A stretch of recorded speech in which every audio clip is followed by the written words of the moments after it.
Hey story enthusiasts! This is Arcane Paradox bringing you another gem.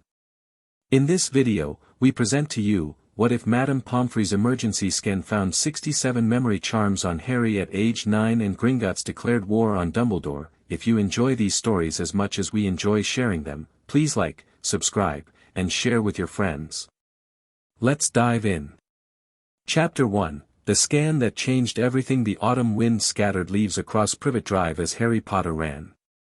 His lungs burned, his glasses slipped down his nose, and his heart hammered against his ribs. Behind him, Dudley and his gang shouted as they gave chase, their voices carrying promises of pain that Harry had learned to take seriously.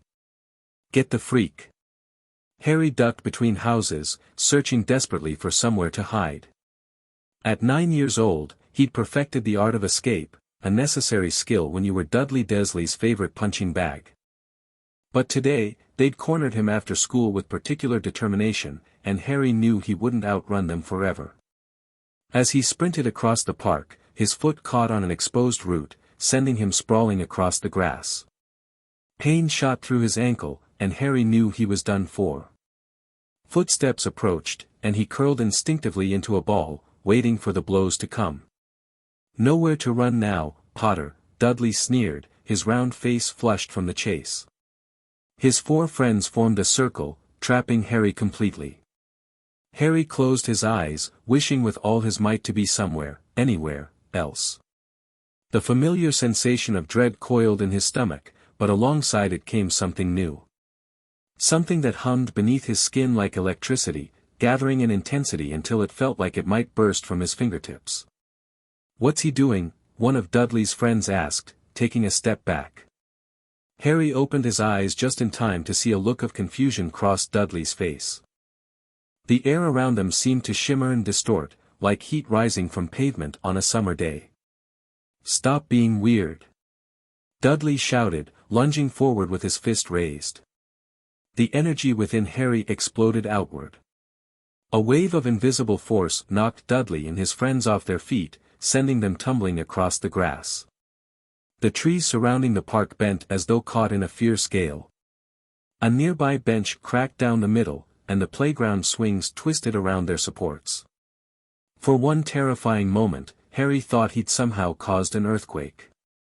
Then, as suddenly as it had begun, everything went still. Dudley and his friends scrambled to their feet, eyes wide with terror. "You're a freak!" Dudley shouted, his voice shaking. "Dad was right about you." They ran, casting fearful glances over their shoulders as they fled. Harry remained on the ground, trembling. He'd caused strange things to happen before, hair growing overnight, shrinking sweaters, finding himself suddenly on the school roof, but nothing like this. Nothing so powerful or visible. "Oh no," he whispered. Uncle Vernon would kill him for this. Harry struggled to his feet, wincing as he put weight on his injured ankle. He needed to get home before Dudley, to at least try to explain, though explaining never seemed to help. As he took his first limping step, a peculiar sensation washed over him, like being watched from all directions at once. A soft pop broke the silence, and Harry nearly fell over again in shock as an elderly woman appeared out of thin air before him. She wore emerald green robes and a pointed hat, her silver hair pulled back in a tight bun. "Mr. Potter," she said, her Scottish accent clipped with urgency. "Are you hurt?" Harry stared, mouth hanging open. "How, who?" "Professor Minerva McGonagall," she said, scanning the park with a practiced eye. "We've detected an extraordinary magical discharge at your location. The ministry sensors nearly overloaded." "Magic?" Harry repeated, the word feeling foreign and forbidden on his tongue. Uncle Vernon had strict rules about that word. Professor McGonagall's expression softened slightly. "Yes, Mr. Potter. Magic. Though I suspect this isn't the ideal circumstance for that particular revelation." She drew a thin wooden stick, a wand, Harry realized with a jolt, and waved it in a complex pattern. "We need to leave immediately. Your display was visible to Muggles, and the Obliviators will be here any moment. Obliviators? Harry asked, taking a reflexive step backward. Ministry officials who modify memories when magic is witnessed by non-magical people. She paused, studying his face. You're injured. It's just my ankle, Harry said, trying to sound brave. I can walk. Professor McGonagall's lips thinned. We'll have Madame Pomfrey look at that. Here, she offered her arm. Hold on tightly. This will be unpleasant the first time. Hesitantly, Harry reached out. The moment his fingers closed around her sleeve, the world compressed around him. Pressure squeezed him from every direction, as though he were being forced through a very tight rubber tube. He couldn't breathe, couldn't see, then, as abruptly as it began, it stopped. Harry gasped, his lungs filling with air that smelled of antiseptic and herbs rather than the crisp autumn breeze of the park. They stood in a long, high-ceilinged room lined with hospital-style beds. Tall windows allowed afternoon sunlight to stream across stone floors. Harry doubled over, fighting the urge to be sick. First-time operating is always difficult, Professor McGonagall said, steadying him with a surprisingly strong hand. Poppy, she called. I need you immediately. A plump, kindly-looking woman in a nurse's uniform emerged from an office at the end of the hall. She took one look at Harry and rushed forward. Minerva. What's happened? Why is Harry Potter here? Accidental magic of unprecedented magnitude, Professor McGonagall replied, guiding Harry to the nearest bed. He's injured his ankle, but that's secondary to my concerns. The magical output registered at a level that should be impossible for a child his age. Madame Pomfrey drew her own wand, her professional demeanor taking over as she helped Harry onto the bed. Let's have a look at you, Mr. Potter. Where am I? Harry asked, his voice small as he looked around the strange room. The hospital wing at Hogwarts School of Witchcraft and Wizardry, Madame Pomfrey answered, gently examining his ankle. You're quite safe here. Witchcraft and Wizardry. Harry repeated. But Uncle Vernon says, I imagine Vernon Dursley says many things, few of which hold any truth, Professor McGonagall said, her voice tight with disapproval. You are a wizard, Mr. Potter, just as your parents were a wizard and witch before you. Harry's mind reeled. My parents? But they died in a car crash. Both women froze, exchanging glances that contained volumes of unspoken communication. A car crash. Madame Pomfrey echoed, her wand suspended in midair. Lily and James Potter? Who told you such nonsense? My aunt and uncle, Harry replied, shrinking slightly under their stunned gazes. Professor McGonagall's expression hardened into something dangerous. I warned Albus. I sat outside that house all day, and I warned him they were the worst sort of muggles imaginable. Madame Pomfrey's lips pressed into a thin line as she returned her attention to Harry's ankle. This is a simple sprain. Easy enough to mend. She waved her wand in a gentle motion, and warmth spread through Harry's injured joint. The pain vanished instantly. There, she said. How does that feel? Harry rotated his ankle in amazement. It's fixed. How did you do that? Magic, Mr. Potter, she replied with a small smile. Now, given what Professor McGonagall has told me about your magical outburst, I'd like to perform a more thorough examination, if you'll permit it. Harry nodded hesitantly. Will it hurt? Not at all. You'll feel a warm tingling sensation, nothing more. She raised her wand once more, murmuring incantations that made the air above Harry shimmer with faint colors. He watched, transfixed, as symbols and glowing lines appeared, hovering over his body like a complex, three-dimensional blueprint. Madame Pomfrey's expression grew increasingly troubled as she worked. The gentle smile faded from her face, replaced by a deep furrow between her brows. She began casting more intensively, the movements of her wand becoming sharper, more precise. Poppy? Professor McGonagall asked after several minutes of silence. What is it? Madame Pomfrey didn't respond immediately. Her face had gone pale, and her hand trembled slightly as she cast one final spell. Minerva, she said finally, her voice barely above a whisper, I need you to call Filius and Pomona immediately. Then contact Amelia Bones at the DMLE. Professor McGonagall stiffened. The Department of Magical Law Enforcement? Surely it's not, it's worse than we could have imagined, Madame Pomfrey interrupted, her eyes never leaving the magical display above Harry.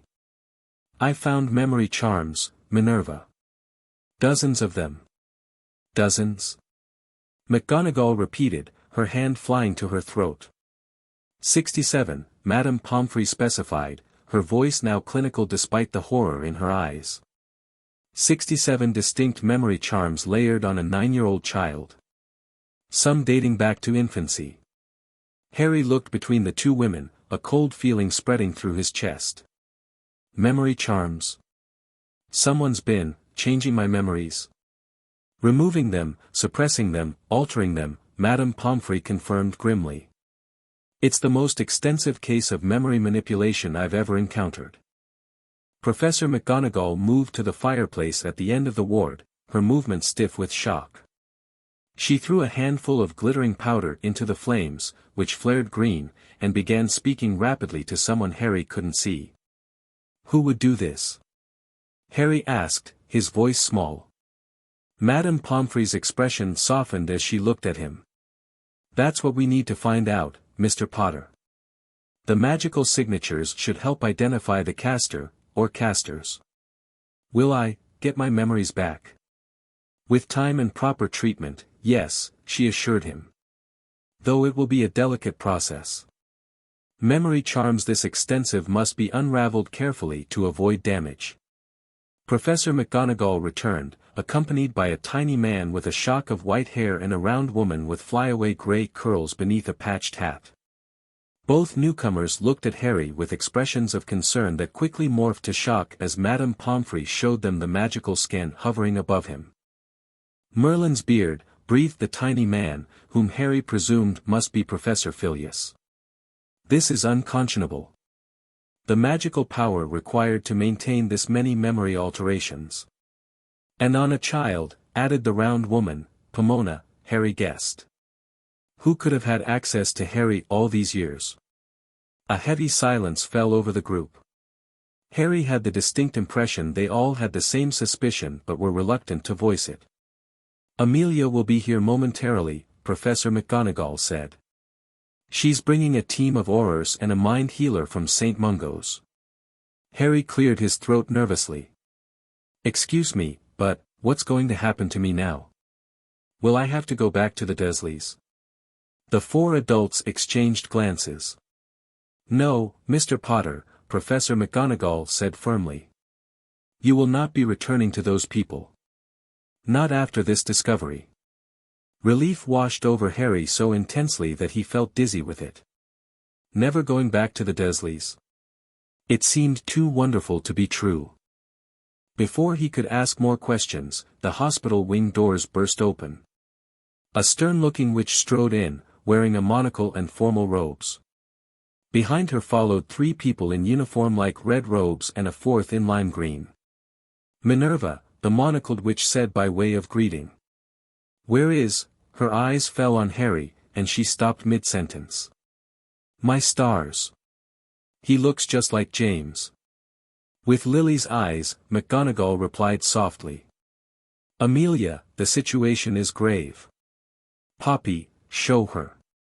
Madame Pomfrey gestured to the magical display still hovering over Harry's bed. The newcomers gathered around, their expressions darkening as the nurse explained what she'd found. 67 distinct memory charms, Amelia Bones repeated, her monocle flashing in the afternoon light. On the boy who lived. This is, beyond anything I anticipated when you called. One of the red-robed figures, a tall black man with a gold earring, stepped forward to examine the magical signature more closely. These are powerful spells. Precise. The work of a master legilimens and memory charm specialist. Can you identify the magical signature, Auror Shacklebolt? Amelia asked. The man hesitated, then nodded once. Yes, Madam Bones. Without question. And, she prompted, though something in her expression suggested she already knew the answer. Albus Dumbledore, Shacklebolt said quietly. Every single charm bears his magical signature. Harry's heart seemed to stop in his chest. The name meant nothing to him, but the reaction it produced in the adults was immediate and profound. Professor McGonagall staggered backward as though physically struck. Professor Filius dropped his wand in shock. Madame Pomfrey sank onto the neighboring bed, one hand pressed to her mouth. Impossible, McGonagall whispered. Albus wouldn't, the evidence is undeniable, Minerva, Auror Shacklebolt said gently. I've worked with Albus in the Wizengamot for years. I know his magical signature as well as my own. Amelia Bones squared her shoulders. We need to secure Mr. Potter immediately. If Albus learns we've discovered this, too late, came a new voice from the doorway. I believe I've already learned of it. Every head turned. A tall, elderly wizard with a long silver beard and half-moon spectacles stood in the hospital wing entrance. He wore magnificent purple robes spangled with silver stars and a grave expression that did nothing to conceal the calculating look in his blue eyes as they swept over the assembled group. Albus, Amelia Bones said, stepping forward. Her hand moved subtly toward her wand. I was just about to contact you. I'm certain you were, Dumbledore replied pleasantly, though his eyes had lost their customary twinkle. I received an alert that the wards around Privet Drive had fallen. Imagine my surprise to discover young Harry was no longer there, but here at Hogwarts instead. His gaze settled on Harry, and something cold and assessing flickered behind the grandfatherly facade. Hello, Harry. I'm Professor Dumbledore, headmaster of Hogwarts. Harry shrank back against the pillows, instinctively wary of the man who had apparently stolen his memories 67 times. Hello, he managed to reply. Dumbledore smiled benignly. I see Madame Pomfrey has been attending to you. A most fortuitous coincidence that Professor McGonagall happened to find you after your magical incident.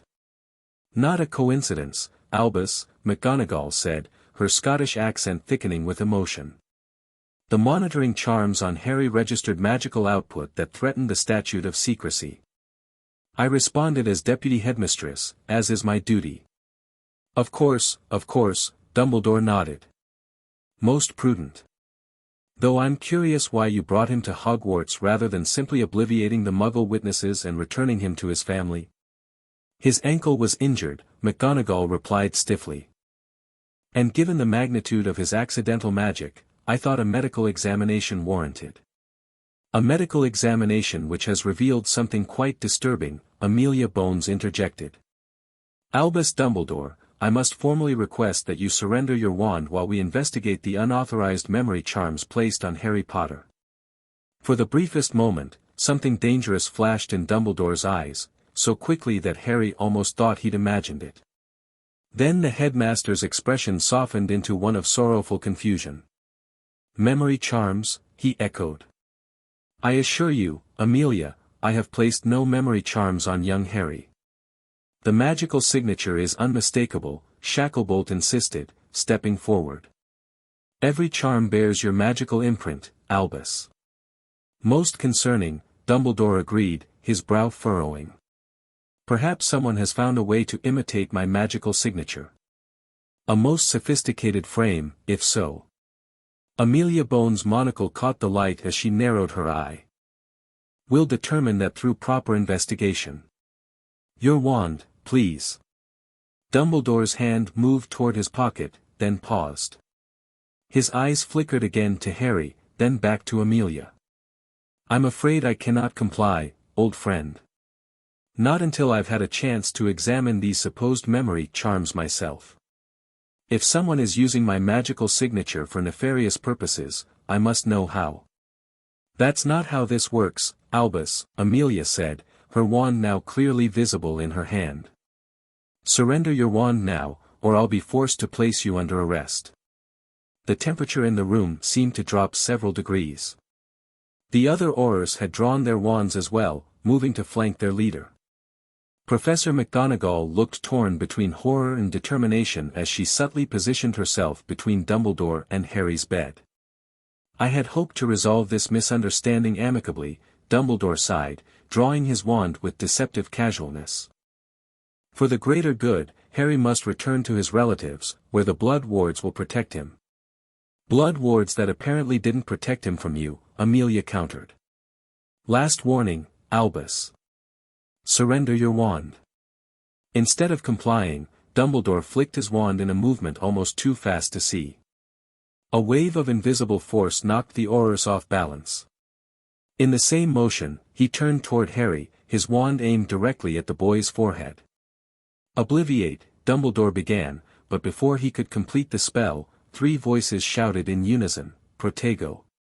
McGonagall, Flitwick, and the mind healer from St. Mungo's had cast simultaneously. The combined shield sprang up around Harry's bed, deflecting Dumbledore's spell toward the ceiling, where it dissipated in a shower of golden sparks. Dumbledore's kindly mask slipped completely. "You don't understand what's at stake," he said, his voice hardening as he blocked a stunning spell from one of the Aurors. "The prophecy, the greater good, incarcerus." Shacklebolt shouted, sending magical ropes flying toward the headmaster. Dumbledore vanished the ropes with a wave of his wand, then spun and disappeared with a crack that shook the windows. "He's breached the anti-apparition wards," Flitwick gasped. "That shouldn't be possible." "He's headmaster," McGonagall said grimly. "He controls the castle's wards." Amelia Bones was already moving, barking orders to her Aurors. "Lock down all exits from the grounds. Alert the Ministry. I want every Auror mobilized, every international checkpoint monitored." The hospital wing erupted into controlled chaos. Harry watched wide-eyed as the adults rushed to secure the castle, strengthen wards, and establish safety protocols. Only the mind healer remained by his side, her wand maintaining a protective shield around his bed. "What just happened?" Harry asked, his voice small. "Something that will change Wizarding Britain forever," she replied quietly. "The most respected wizard of our age just attempted to attack a child in front of the head of magical law enforcement." Harry swallowed hard. He was going to do it again, wasn't he? "Take my memories." The healer nodded grimly. "Yes, Mr. Potter. But he failed, and now everyone knows what he's been doing." "But why?" Harry pressed, desperate to understand. "Why would he want my memories?" Before the healer could answer, the hospital wing doors burst open once more. Harry expected more Aurors, but instead, a very different figure strode in. The newcomer wasn't human. He stood about 4 feet tall with pointed ears, sharp features, and dark, intelligent eyes. He wore an immaculate suit and carried what appeared to be a golden tablet. 2 more of his kind flanked him, these dressed in armor that gleamed with an otherworldly sheen. "Where is Harry Potter?" the suited goblin demanded, his voice gravelly but precise. Amelia Bones, who had been about to leave with her Aurors, turned back in surprise. "Account Manager Gringott? What brings Gringotts representatives to Hogwarts at such a time?" The goblin, Gringott, surveyed the room with calculating eyes, quickly spotting Harry in his hospital bed. "Our inheritance monitoring systems detected a catastrophic breach in magical guardianship protocols. Every alarm in the Potter Vault inheritance section activated simultaneously." He approached Harry's bed, bowing slightly. "Mr. Potter, I am Gringott, Potter family account manager at Gringotts Wizarding Bank." "Hello," Harry said uncertainly, still reeling from everything that had happened. Gringott examined the magical scan still hovering above Harry and hissed something in a language Harry didn't recognize. The armored goblins responded with what sounded like curses. 67 memory charms, Gringott growled. On the heir to an ancient and noble house. Cast by his magical guardian. The goblin's sharp teeth gleamed as he snarled. This constitutes a direct violation of the Treaty of 1612 and the Banking Sovereignty Act of 1736. We've just discovered this ourselves, Amelia Bones explained. Albus Dumbledore attempted to obviate Mr. Potter again when confronted, then fled the castle. We're organizing pursuit now. Gringott's expression darkened further. This is beyond your ministry's jurisdiction, Madam Bones. Albus Dumbledore has violated goblin banking and inheritance law. He has interfered with a hereditary client's ability to claim his birthright and access his vaults. Surely this is a matter for both our peoples to address, Bones began diplomatically. No, Gringott cut her off, his tone allowing no argument. The treaty is clear. Interference with inheritance magic falls under goblin jurisdiction. Albus Dumbledore has committed acts of war against the goblin nation. A heavy silence fell over the room. Acts of war. McGonagall repeated faintly. Surely that's an overstatement. It is precise terminology, Professor, Gringott replied. I am authorized by Director Ragnarok to declare that, as of this moment, Gringotts Wizarding Bank and the Goblin Nation are in a state of war with Albus Percival Wulfric Brian Dumbledore personally. Harry's mouth fell open in shock. The adults around him seemed equally stunned. A declaration of war against an individual, not the ministry. Amelia clarified. Correct, Gringott confirmed. Our quarrel is with Dumbledore alone. However, any who aid him will be considered enemy combatants. He turned to Harry. Mr. Potter, as the injured party in this matter, you are entitled to goblin protection. If you accept, you will be placed under the guardianship of Gringotts until your memories are restored and your true guardian can be determined according to your parents' wishes. Harry blinked, overwhelmed. You want to protect me? It is both our duty and our honor, Gringott replied solemnly. The House of Potter has been a respected ally of the Goblin Nation for 17 generations. What would happen? Harry asked, glancing nervously at the armored goblins. You would reside within Gringotts in secure, comfortable quarters. Our healers would work to safely remove the memory charms. You would be educated about your heritage and prepared to take your rightful place in wizarding society. Gringott paused, his dark eyes serious. No wizard or witch would be able to reach you without your express permission. Not even Albus Dumbledore. Harry looked around at the gathered adults. Professor McGonagall gave him a small, encouraging nod. Madam Bones looked thoughtful but didn't object. What about school? Harry asked. My aunt and uncle, the Dursleys, have no legal claim on you in the magical world, Gringott said firmly. As for education, appropriate tutors can be arranged until you're ready to attend Hogwarts, or another magical institution of your choice. Harry took a deep breath. After years of the Dursleys' cupboard, the idea of safety, of people who actually wanted to protect him, seemed almost too good to believe. And yet, the sincerity in the goblin's eyes was unmistakable. I accept, Harry said, his voice stronger than he expected. I accept your protection. Gringott nodded once, solemnly. So witnessed, so sworn. He gestured to the armored goblins, who moved to stand at either side of Harry's bed. We will transport you to Gringotts immediately. Time is of the essence. Wait, Madame Pomfrey interjected. He's still my patient.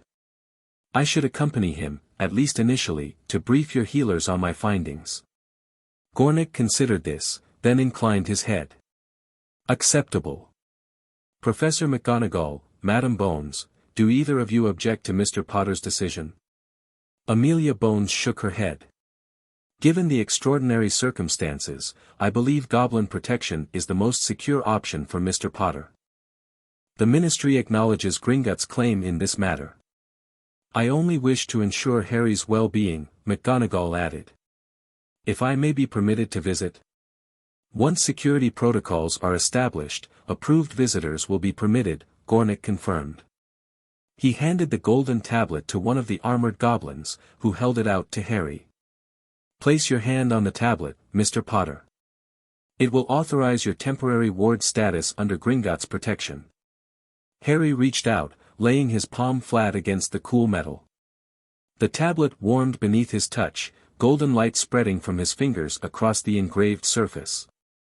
Ancient symbols illuminated one by one, and Harry felt a gentle tugging sensation somewhere behind his navel, as though the tablet were connecting to something deep within him.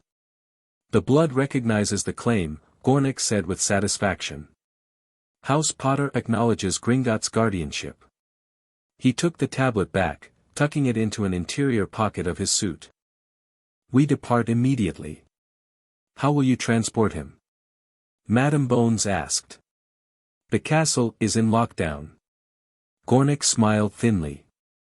Goblin magic is not restricted by wizard wards, Madame Bones. Particularly not when we act to protect a client under the Banking Sovereignty Act. He withdrew a large gold coin from his pocket and placed it on Harry's bed. A direct portkey to Gringott's secure healing chambers. Madame Pomfrey, if you intend to accompany us, place your finger on the portkey now. Madame Pomfrey gathered her medical bag quickly and moved to Harry's side. Mr. Potter will be provided with suitable clothing and all necessities upon arrival, Gringott assured the others.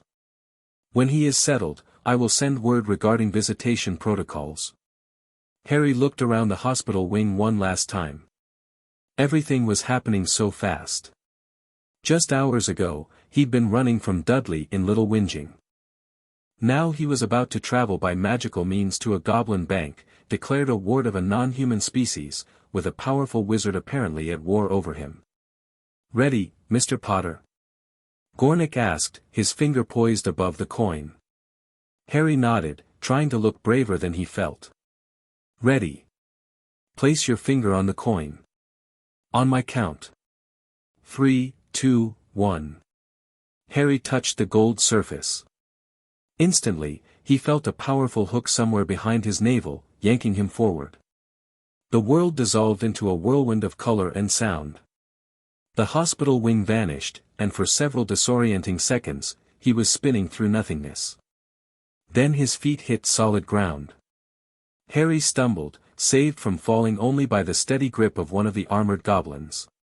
When his vision cleared, he found himself in a circular room with walls of polished white marble.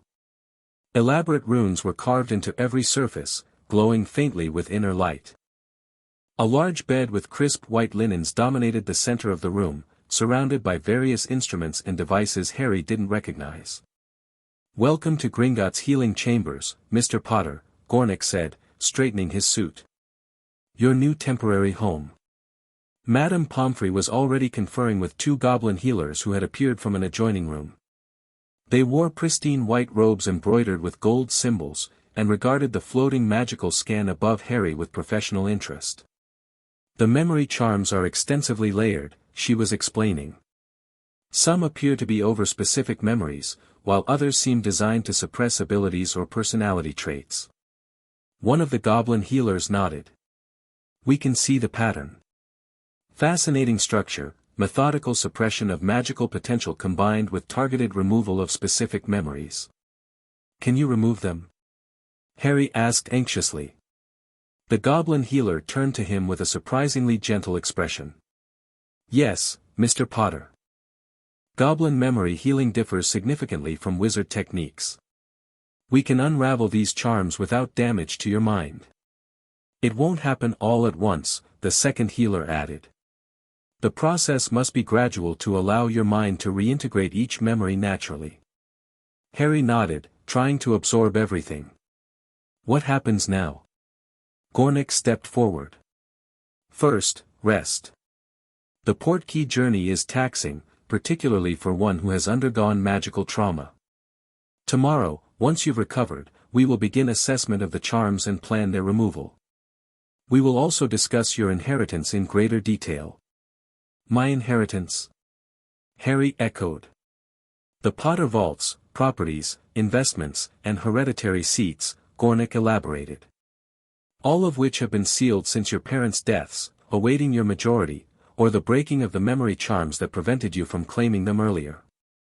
Harry felt overwhelmed again. Vaults, plural. Properties? One step at a time, Mr. Potter, Madame Pomfrey said kindly, noting his expression.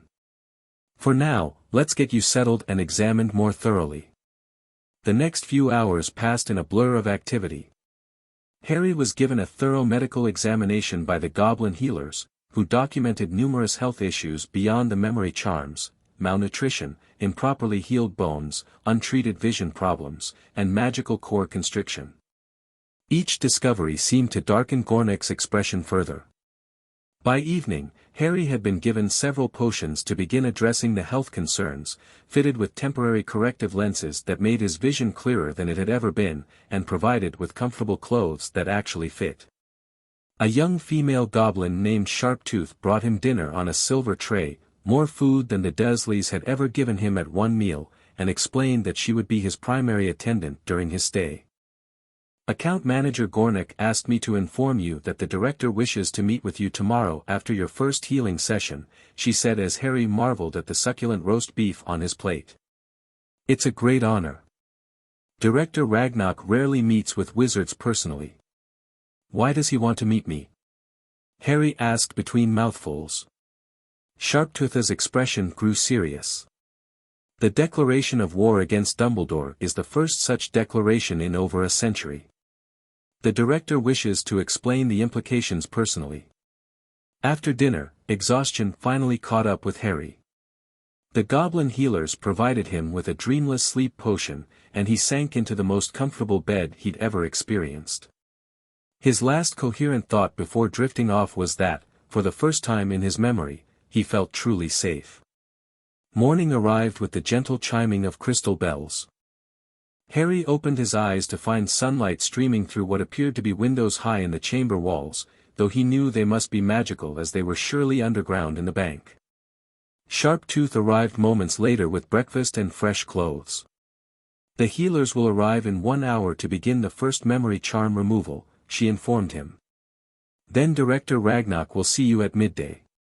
Harry nodded, still slightly overwhelmed by the attention and care. Sharptooth. Has there been any news about him? Dumbledore? Her expression darkened slightly. The wizard has not been captured. The ministry searches, but... She shrugged, implying what she thought of wizard competence. Our warriors have their own methods. He will not escape goblin justice. After breakfast, the healing team arrived, 3 goblin healers led by a venerable goblin with silver hair and golden eyes. They introduced themselves as Master Healer Ironheart and his apprentices. We've analyzed the memory charms thoroughly, Mr. Potter, Ironheart explained, showing Harry a complex 3-dimensional model that resembled a tangled web of colored threads. Each strand represents a separate charm. We'll begin with the oldest and most deeply buried, one from when you were approximately 15 months old. Right after my parents died, Harry realized. Ironheart nodded solemnly. Indeed. Are you prepared to begin? Harry took a deep breath. What will happen? You'll lie back on the bed. We'll place focusing crystals around you and begin the unraveling spell. When the charm breaks, the suppressed memory will return, likely quite vividly. It may be disorienting or emotional, but we'll be monitoring you throughout. Harry swallowed hard, then nodded. I'm ready. The healers arranged 7 crystals around Harry's head, each glowing with an inner light that pulsed in rhythm with his heartbeat. Ironheart began chanting in the guttural goblin language, his apprentices joining in at specific intervals. The crystal's glow intensified, connecting in lines of light that formed a complex geometric pattern above Harry. A warm sensation spread through Harry's mind, like sunlight melting ice. He could feel something shifting, unwinding deep within his thoughts. A pressure he hadn't even realized was there began to release. Suddenly, the world disappeared around him. He was no longer in the goblin healing chamber but in a cozy nursery with magical creatures dancing across the walls. A mobile of tiny golden snitches and broomsticks rotated slowly above a crib. And leaning over him, a woman with bright red hair and brilliant green eyes identical to his own. Mummy loves you, Harry, she whispered, pressing a kiss to his forehead. Mummy loves you so much. The door to the nursery burst open. The woman, his mother, spun around, her face tightening with fear. "Lily, take Harry, and go. It's him. Go. Run. I'll hold him off." A man's voice shouted from downstairs. His mother grabbed him from the crib, clutching him tightly to her chest. "James," she cried, but she was already moving, running toward the back of the nursery. A high, cold laugh echoed through the house, followed by a flash of green light and a heavy thud. Tears streamed down her face as she barricaded the door with a chair, then turned to place Harry back in his crib. She knelt before him, her hands on his cheeks. "Harry, be safe. Be strong," she whispered fiercely. "Remember that we love you. Nothing can ever change that. Not even death." The nursery door exploded inward. A tall figure in a black cloak stood silhouetted against the hallway light, a bone-white wand extended before him. "Not Harry, please not Harry," his mother begged, throwing herself between the crib and the intruder. "Stand aside, you foolish girl," the cold voice commanded. "Stand aside now. Not Harry, please no, take me, kill me instead, this is my last warning, not Harry. Please, have mercy, have mercy. Not Harry. Not Harry. Please, I'll do anything, stand aside. Stand aside, girl." She remained before the crib, arms outstretched, a living shield between Harry and the threat. The hooded figure raised his wand. Avada Kedavra. Green light exploded through the nursery. His mother crumpled to the floor, her eyes staring sightlessly upward. Harry screamed, reaching out from his crib toward her still form. The hooded figure moved closer, now pointing the wand directly at Harry's forehead. Red eyes gleamed beneath the hood as a twisted smile formed on a barely human face. "So you are the one prophesied to defeat me," the high, cold voice mused. "Goodbye, Harry Potter. Avada Kedavra." Green light rushed toward Harry, but something extraordinary happened.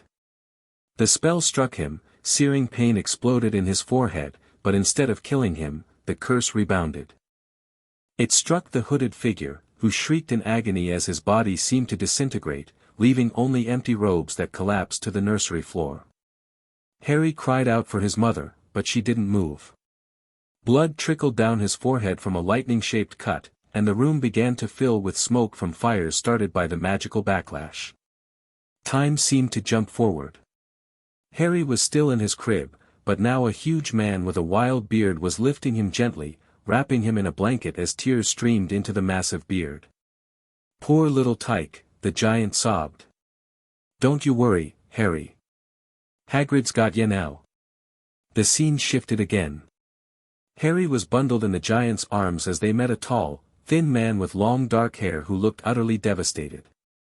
"Give Harry to me, Hagrid," the dark-haired man pleaded, his voice raw with grief. "I'm his godfather. I'll look after him." "Can't, Sirius. Dumbledore's orders. He's to go to his aunt and uncles. Those muggles. Lily's sister. They hate magic, Hagrid. James and Lily would never want, Dumbledore says it's the safest place for him." The man, Sirius, seemed to deflate. "At least take my motorcycle, then. I won't need it anymore." One more shift, and Harry saw an elderly wizard with a long silver beard examining him as he lay on the doorstep of a house he recognized all too well, number 4, Privet Drive. The wizard drew his wand, pointed it at Harry's forehead, and whispered, "Obliviate." With a gasp, Harry returned to the present. He was lying on the bed in the goblin healing chamber, tears streaming down his face, his body trembling with the shock of the recovered memory. "My parents," he whispered. "I saw them. I saw Voldemort kill them." Master Healer Ironheart was monitoring him closely, concern evident in his golden eyes. "The first memory charm has been successfully removed, Mr. Potter.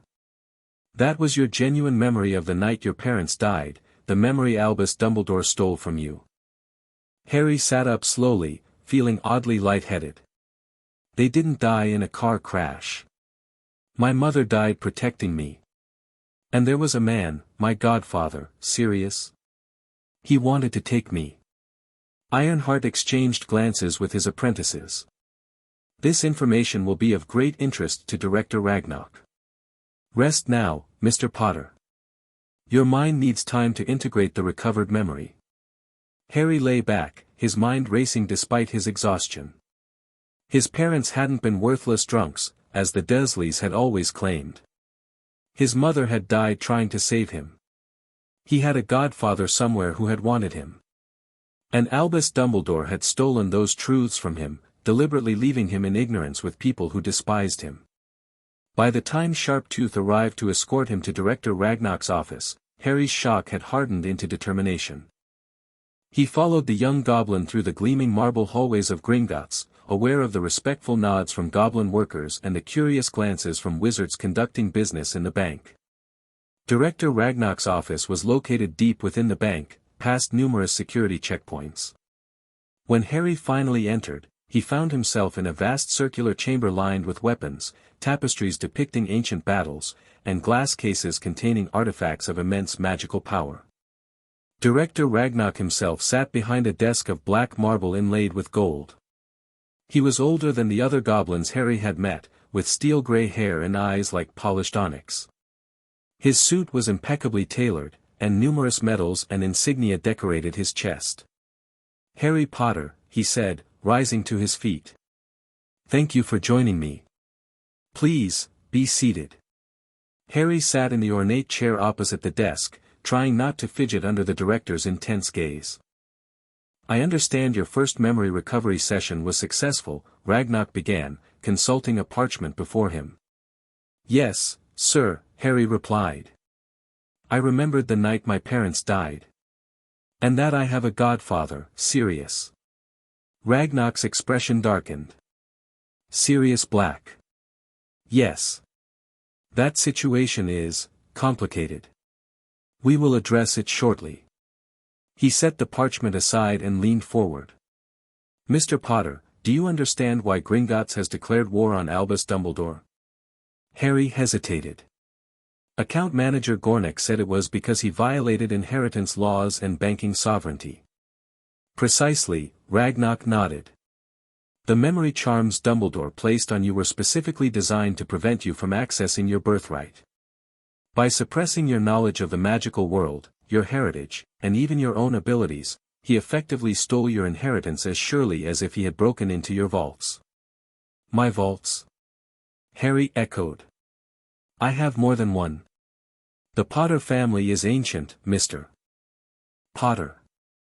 You are the sole heir to 7 vaults, 12 properties across 3 continents, numerous business investments, and 3 Wisengamot seats." Ragnarok's eyes narrowed. "All of which should have been administered by your magical guardian for your benefit until you came of age. And my magical guardian is, according to your parents' will, your godfather, Sirius Black, should have been your guardian. In the event he was unable to serve, a list of alternates was provided." Ragnarok consulted another document. "However, Albus Dumbledore used his position as chief warlock to seal your parents' will and declare himself your magical guardian instead." Harry's hands clenched into fists in his lap. "He had no right." "No, he did not," Ragnarok agreed. "Which brings us to our declaration of war. Under Goblin law, such violations of inheritance rights are among the most serious crimes possible. We have initiated proceedings to unseal your parents' will and are preparing to break the seals on your family vaults that Dumbledore had no authority to place." "What about Sirius Black?" Harry asked. "Where is he?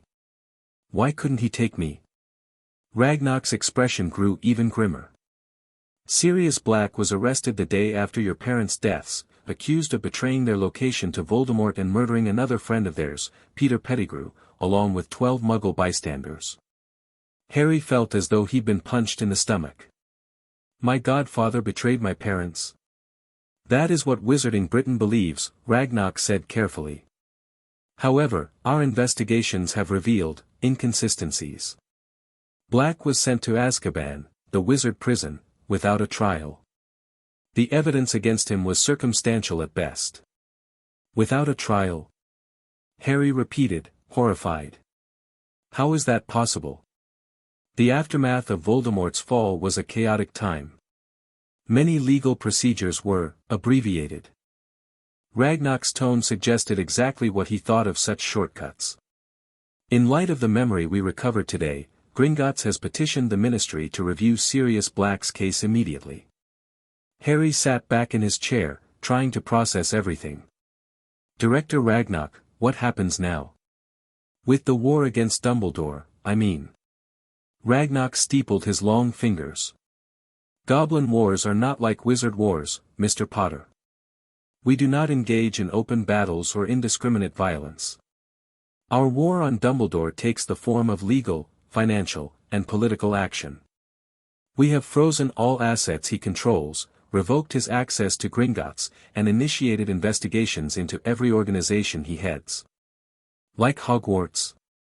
Harry asked. Indeed. We are auditing the school's accounts, which have not been properly reviewed in decades. We are also investigating the Wisingamot finances under his leadership as Chief Warlock, and the International Confederation of Wizards, where he serves as Supreme Mugwump. Harry nodded slowly. And what about me? What happens to me now? You remain under Gringotts' protection while we continue removing the memory charms, Ragnar replied. Once your parents' will is unsealed and your rightful guardian determined, you will have choices to make about your future. In the meantime, we have arranged for tutors to begin your magical education. I can learn magic? Harry asked, unable to keep the excitement from his voice despite the serious conversation. Ragnar actually smiled, revealing pointed teeth. Indeed, Mr. Potter. Your first lessons begin tomorrow. We believe Dumbledore specifically suppressed your magical development to keep you dependent and malleable. As the charms are removed, you may discover abilities you never knew you possessed. Harry's mind raced with possibilities. Thank you, Director Ragnar. For everything Gringotts is doing. It is our duty and our honor, Ragnar replied formally. The House of Potter has been a valued ally to the Goblin Nation for generations. Your great-grandfather helped draft the Banking Reform Act of 1921, which expanded Goblin rights considerably. He pulled a small wooden box from his desk drawer. Which brings me to this. He opened the box to reveal a simple gold ring bearing a crest, a shield with a griffin rampant. This is the Potter Heir Ring, Ragnar explained. It should have been presented to you on your 7th birthday, as specified in your family's traditions. It contains protections against minor hexes, poisons, and, most relevantly, mind-affecting spells. Harry stared at the ring. If I had been wearing this, Dumbledore would have been unable to place memory charms on you, Ragnar confirmed. Which is precisely why he prevented you from claiming it. He held out the box. It is yours by right, Mr. Potter. If you choose to accept it now, it will help protect you from further mental tampering while we remove the existing charms. Without hesitation, Harry reached for the ring. The moment his fingers touched the gold band, he felt a rush of warmth, as though greeting an old friend.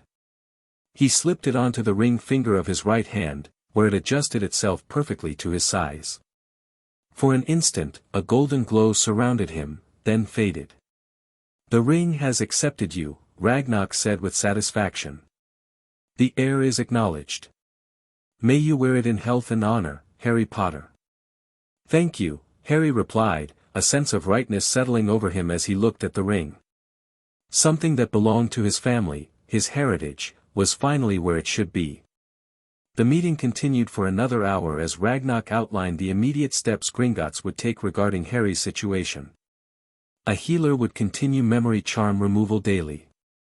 Tutors would begin instruction in wizarding culture, basic magic theory, and the fundamentals of defense against the dark arts. Gringotts security would remain on high alert, with goblin warriors stationed throughout the bank. One final matter before you return to your chambers, Ragnar said as their meeting drew to a close. We've received numerous inquiries regarding your welfare from prominent members of Wizarding Society. Most appear to be genuine concerns, while others. He scowled. Others seem designed to determine your location for Dumbledore's benefit. Who can I trust? Harry asked softly. A difficult question, Ragnarok admitted. For now, we suggest limiting visitors to those who have explicitly opposed Dumbledore's actions. Professor McGonagall has requested permission to see you, as has Madame Bones from the Department of Magical Law Enforcement. Both appear sincere in their concern. Harry considered this. I'd like to see them, I think. Professor McGonagall stood between me and Dumbledore in the hospital wing. And Madame Bones seemed fair. Ragnarok nodded. Very well. We will arrange visits under appropriate security protocols. As Harry followed Sharptooth back to his chambers, his mind whirled with everything he'd learned. War had been declared on his behalf. His life had been manipulated by a man the wizarding world revered. Somewhere in a wizard prison, his godfather might be innocent of the crimes that put him there. And slowly, one memory at a time, he would rediscover who he truly was beneath the layers of Dumbledore's deception. In his chambers, he found a stack of books waiting on a small desk that hadn't been there that morning. Your first study materials, Sharptooth explained. The tutors thought you might want to begin reading before formal lessons start. Harry picked up the top volume, Magical Heritage, a guide for young heirs and heiresses. Thank you, he said, already opening to the first chapter. If knowledge was power, then he would arm himself as thoroughly as possible. That evening, after dinner, Harry was surprised by a visit from account manager Gringott, who carried a leather portfolio under his arm. Mr. Potter, he greeted Harry. I hope I'm not disturbing you. I've received some information I thought you should see immediately. Harry set aside the book he'd been reading. Of course, account manager. Gringott placed the portfolio on the desk and opened it to reveal several newspaper clippings. The story of Dumbledore's actions and our declaration of war has reached the press. The reaction has been significant. Harry leaned forward to see the headlines. Dumbledore flees after attack on boy WHO lived 67 memory charms found on Harry Potter. Gringotts declares war. Boy WHO lived under goblin protection as Dumbledore scandal grows. Wisingamot in chaos. Emergency session called TO address Dumbledore crisis. The public reaction has been overwhelmingly supportive of you, Gringott explained. Dumbledore's reputation is suffering a catastrophic collapse as details emerge. What about Hogwarts? Harry asked, scanning the articles. And my godfather? Gringott pulled out another clipping. The Hogwarts Board of Governors has temporarily suspended Dumbledore and appointed Professor McGonagall as acting headmistress. As for Sirius Black. He hesitated. Madame Bones has personally reopened the investigation into his case. She's scheduled to review the evidence tomorrow. Harry nodded, a mix of emotions churning within him. Thank you for showing me these. There's something else, Gringott added, his expression uncharacteristically hesitant. We've been conducting a thorough review of your family's assets, and we've discovered something unusual. He withdrew a document from the portfolio.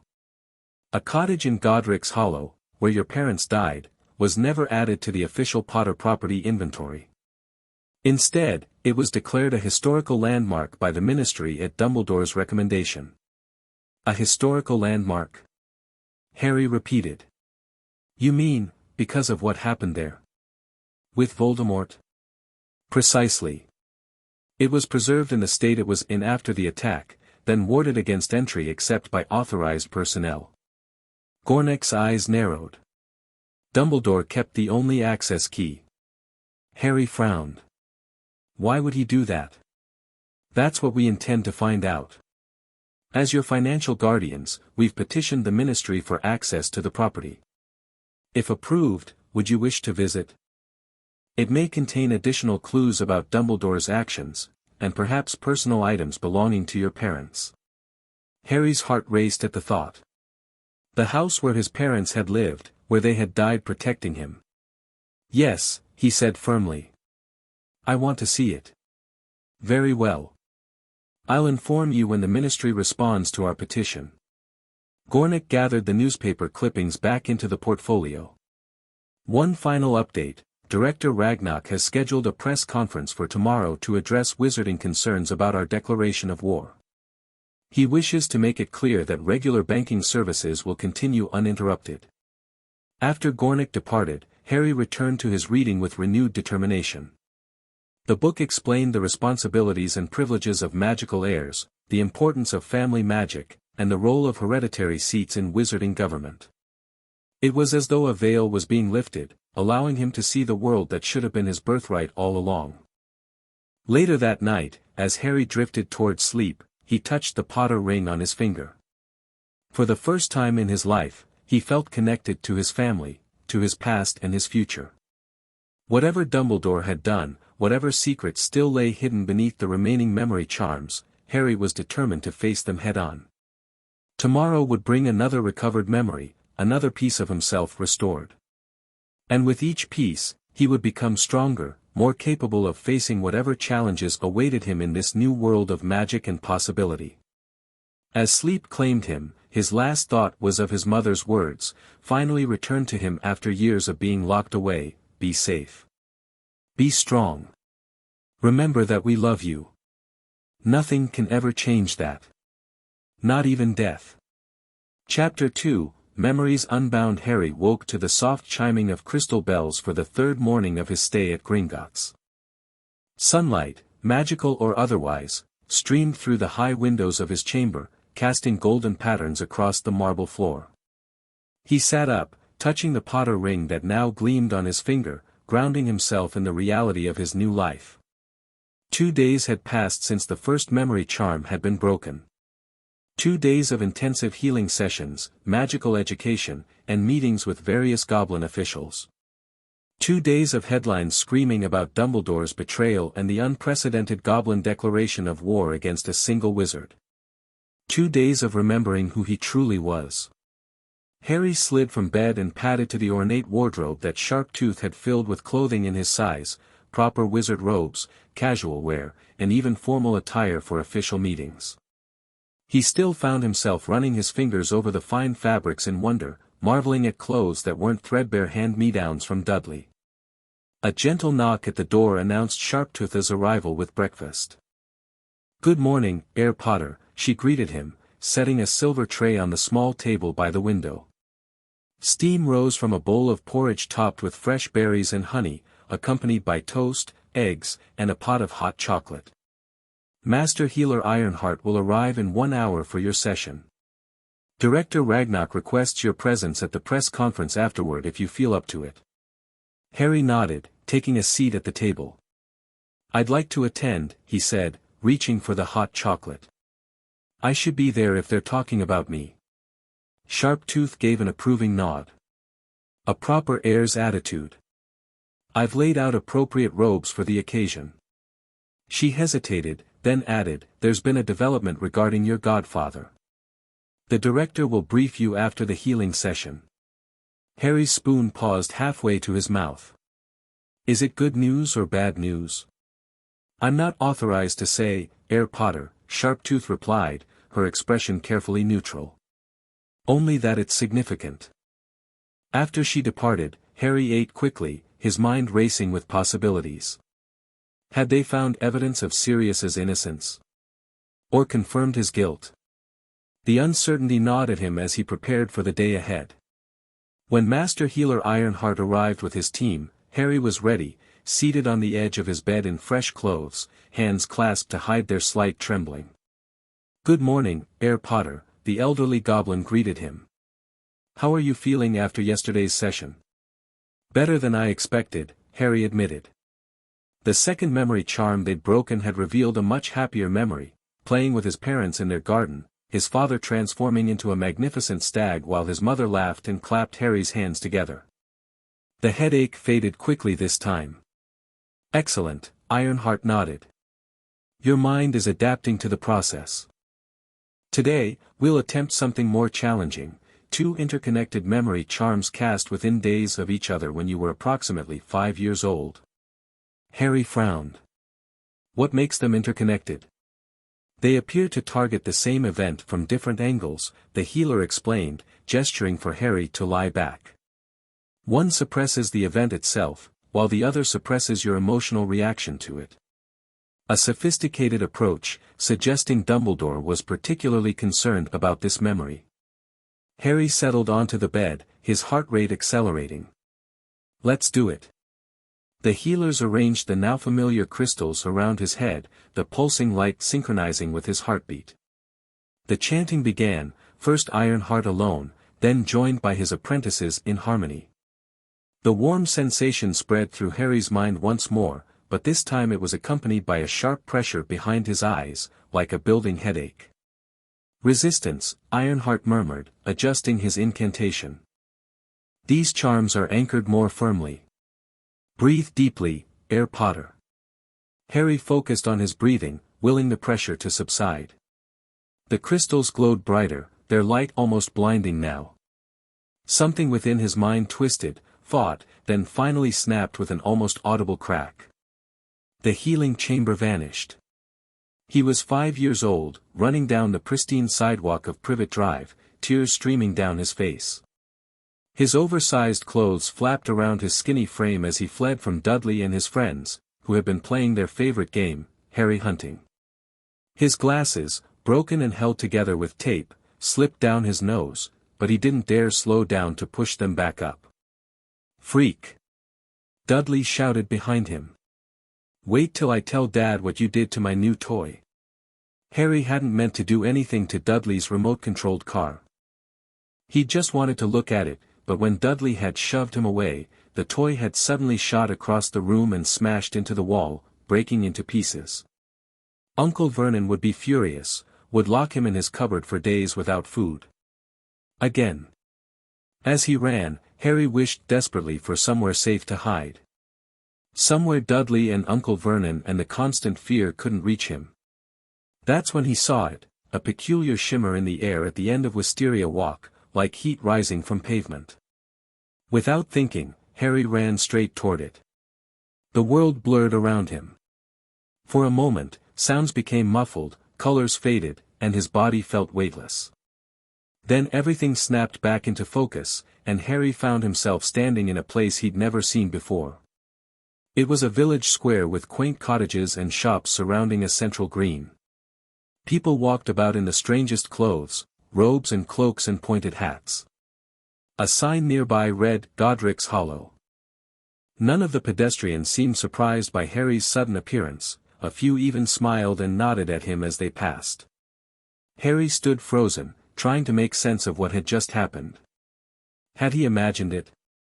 Dreamed it? But everything felt so real, the cobblestones beneath his feet, the scent of fresh bread from a nearby bakery, the sound of birds in the trees. Hello there, young man, said a kind voice behind him. Are you lost? Harry turned to find an elderly witch smiling down at him. She wore deep purple robes and carried a shopping basket. I don't know, Harry stammered truthfully. I don't know where I am or how I got here. The witch's expression turned concerned. Oh dear. What's your name, child? Harry. Harry Potter. The effect was immediate and startling. The witch's eyes widened, and her gaze darted to his forehead where his fringe had parted to reveal his scar. Merlin's beard, she whispered. It is you. She looked around quickly, then knelt to Harry's level. Harry, dear, you shouldn't be out alone. Where are your guardians? My aunt and uncle are back in Surrey, Harry replied, confused by her reaction. But I don't know how I got here. I was running, and then. He gestured helplessly. Accidental apparition, the witch murmured, sounding impressed despite her concern. At your age, extraordinary. But we must get you home, dear. People have been looking for you for years. Looking for me? Harry repeated, bewildered. Who? Before the witch could answer, a loud crack split the air. A tall figure appeared beside them, and Harry found himself looking up at an elderly wizard with a long silver beard and half-moon spectacles. Ah, Harry, said Albus Dumbledore, his blue eyes twinkling though his expression remained grave.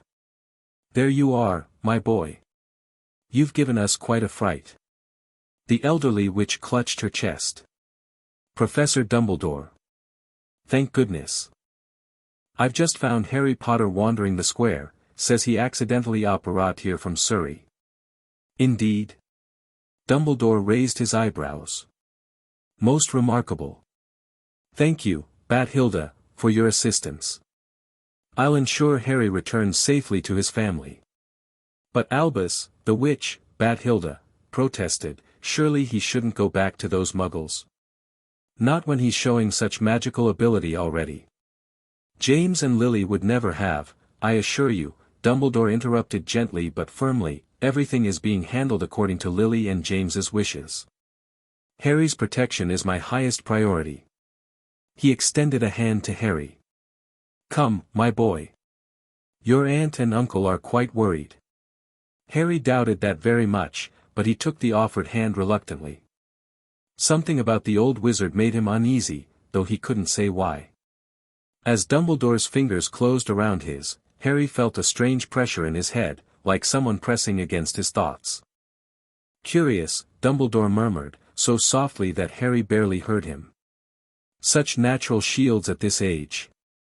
Before Harry could ask what that meant, Dumbledore turned to Bathilda once more. "I must ask you not to mention this incident, old friend. For Harry's safety."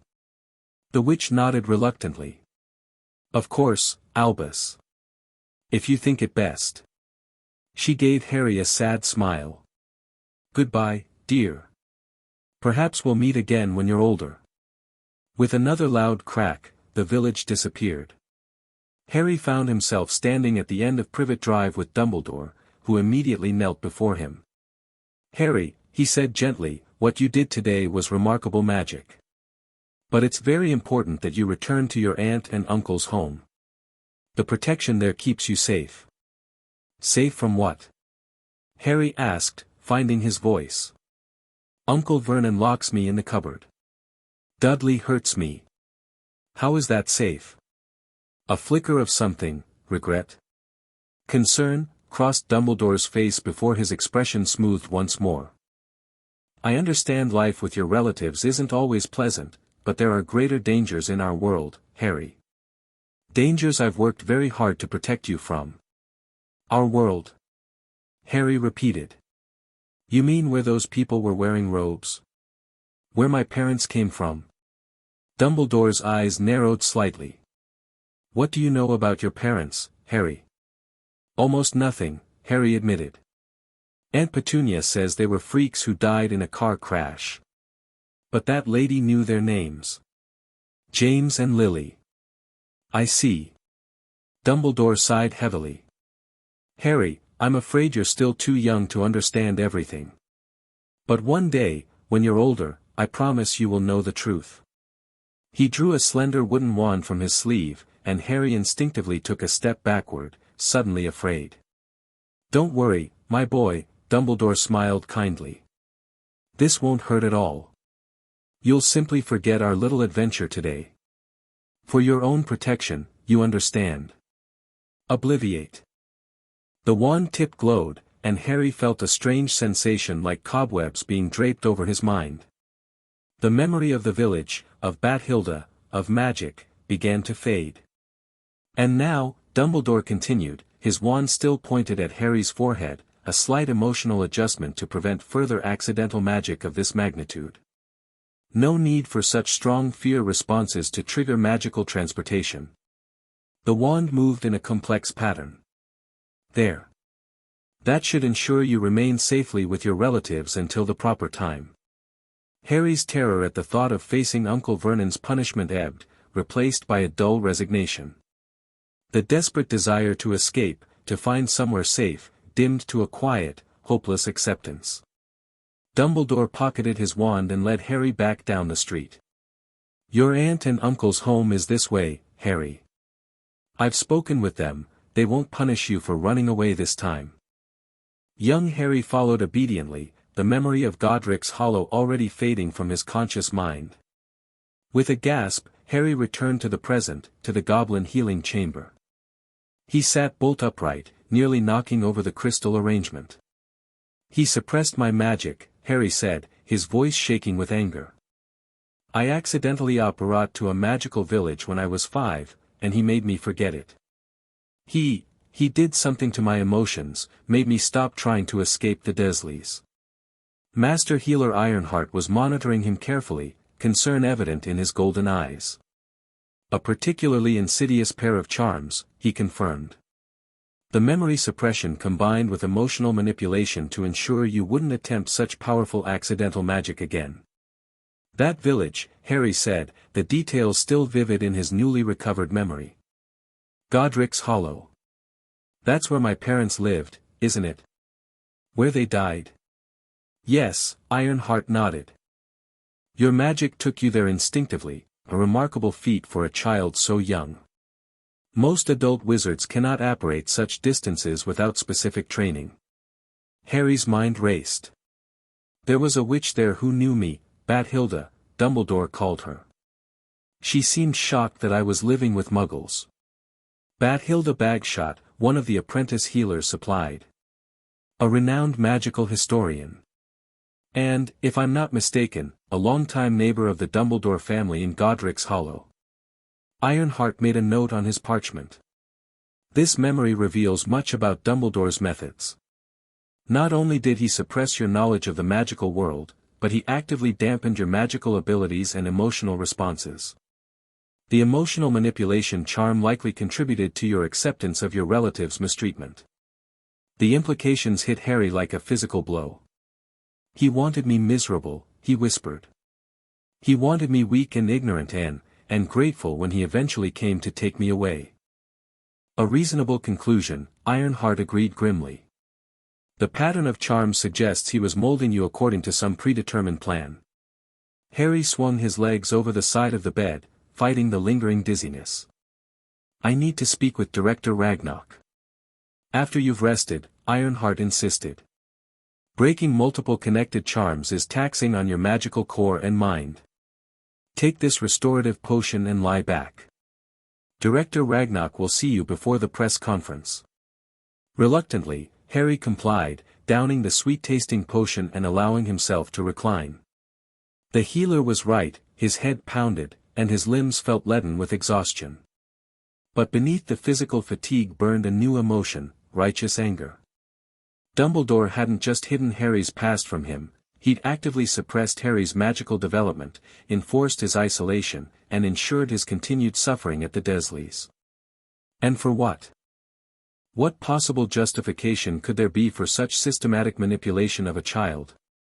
Harry dozed fitfully for nearly an hour before Sharptooth returned to inform him that Director Ragnarok was ready to receive him. She helped him dress in formal robes of deep green with the Potter crest embroidered in gold over the heart. "You look like a proper heir," she approved, adjusting the collar. "Remember to stand straight, wizards and goblins alike respect good posture." Harry followed her through the now familiar marble hallways, nodding to the goblin guards who stood at attention as he passed. Word of his latest recovered memory must have spread quickly, for he noticed the guards' expressions seemed even fiercer than usual, their weapons held with particular readiness. Director Ragnarok was not alone in his office. Madame Bones from the Department of Magical Law Enforcement stood beside his desk, her monocle flashing in the light as she turned to greet Harry. "Herr Potter," she said formally, inclining her head. "Thank you for joining us. How are you feeling after this morning's healing session?" "Angry," Harry answered honestly, taking the offered seat. "I remembered Dumbledore deliberately suppressing my magic after I accidentally brought to Godric's Hollow when I was 5. Madame Bones's expression hardened. "Yes, Director Ragnarok has informed me. The implications are disturbing, to say the least. We have much to discuss before the press conference," Ragnarok said, gesturing to a parchment on his desk. "Including developments regarding Sirius Black." Harry leaned forward eagerly. "You found something?" Madame Bones and Ragnarok exchanged glances. It was the witch who answered, her voice carefully controlled.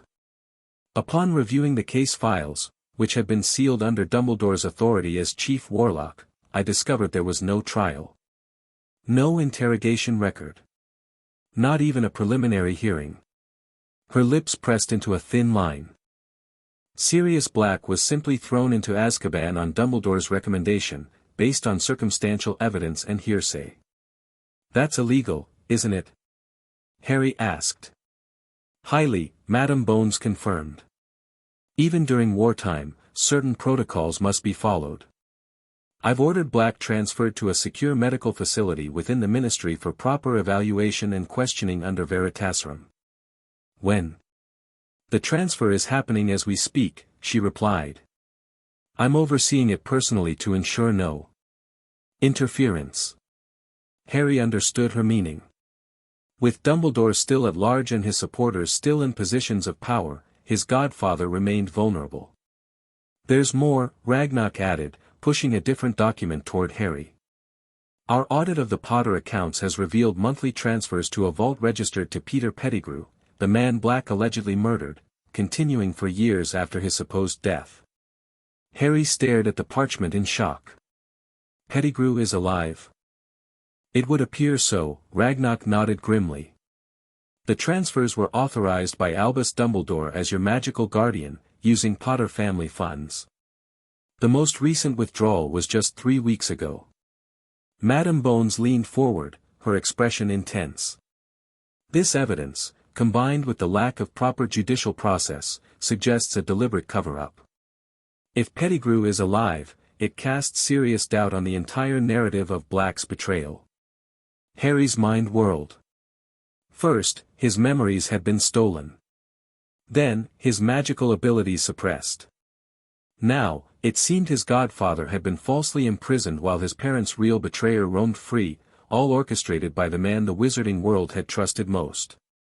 What can I do? He asked, his voice steady despite the turmoil inside him.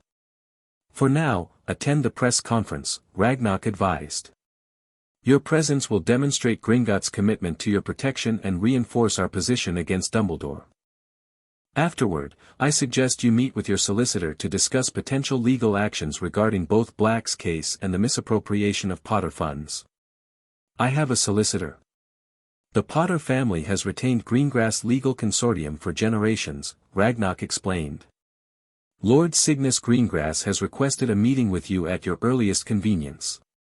His daughter, Daphne, is approximately your age, she'll be attending Hogwarts in your year.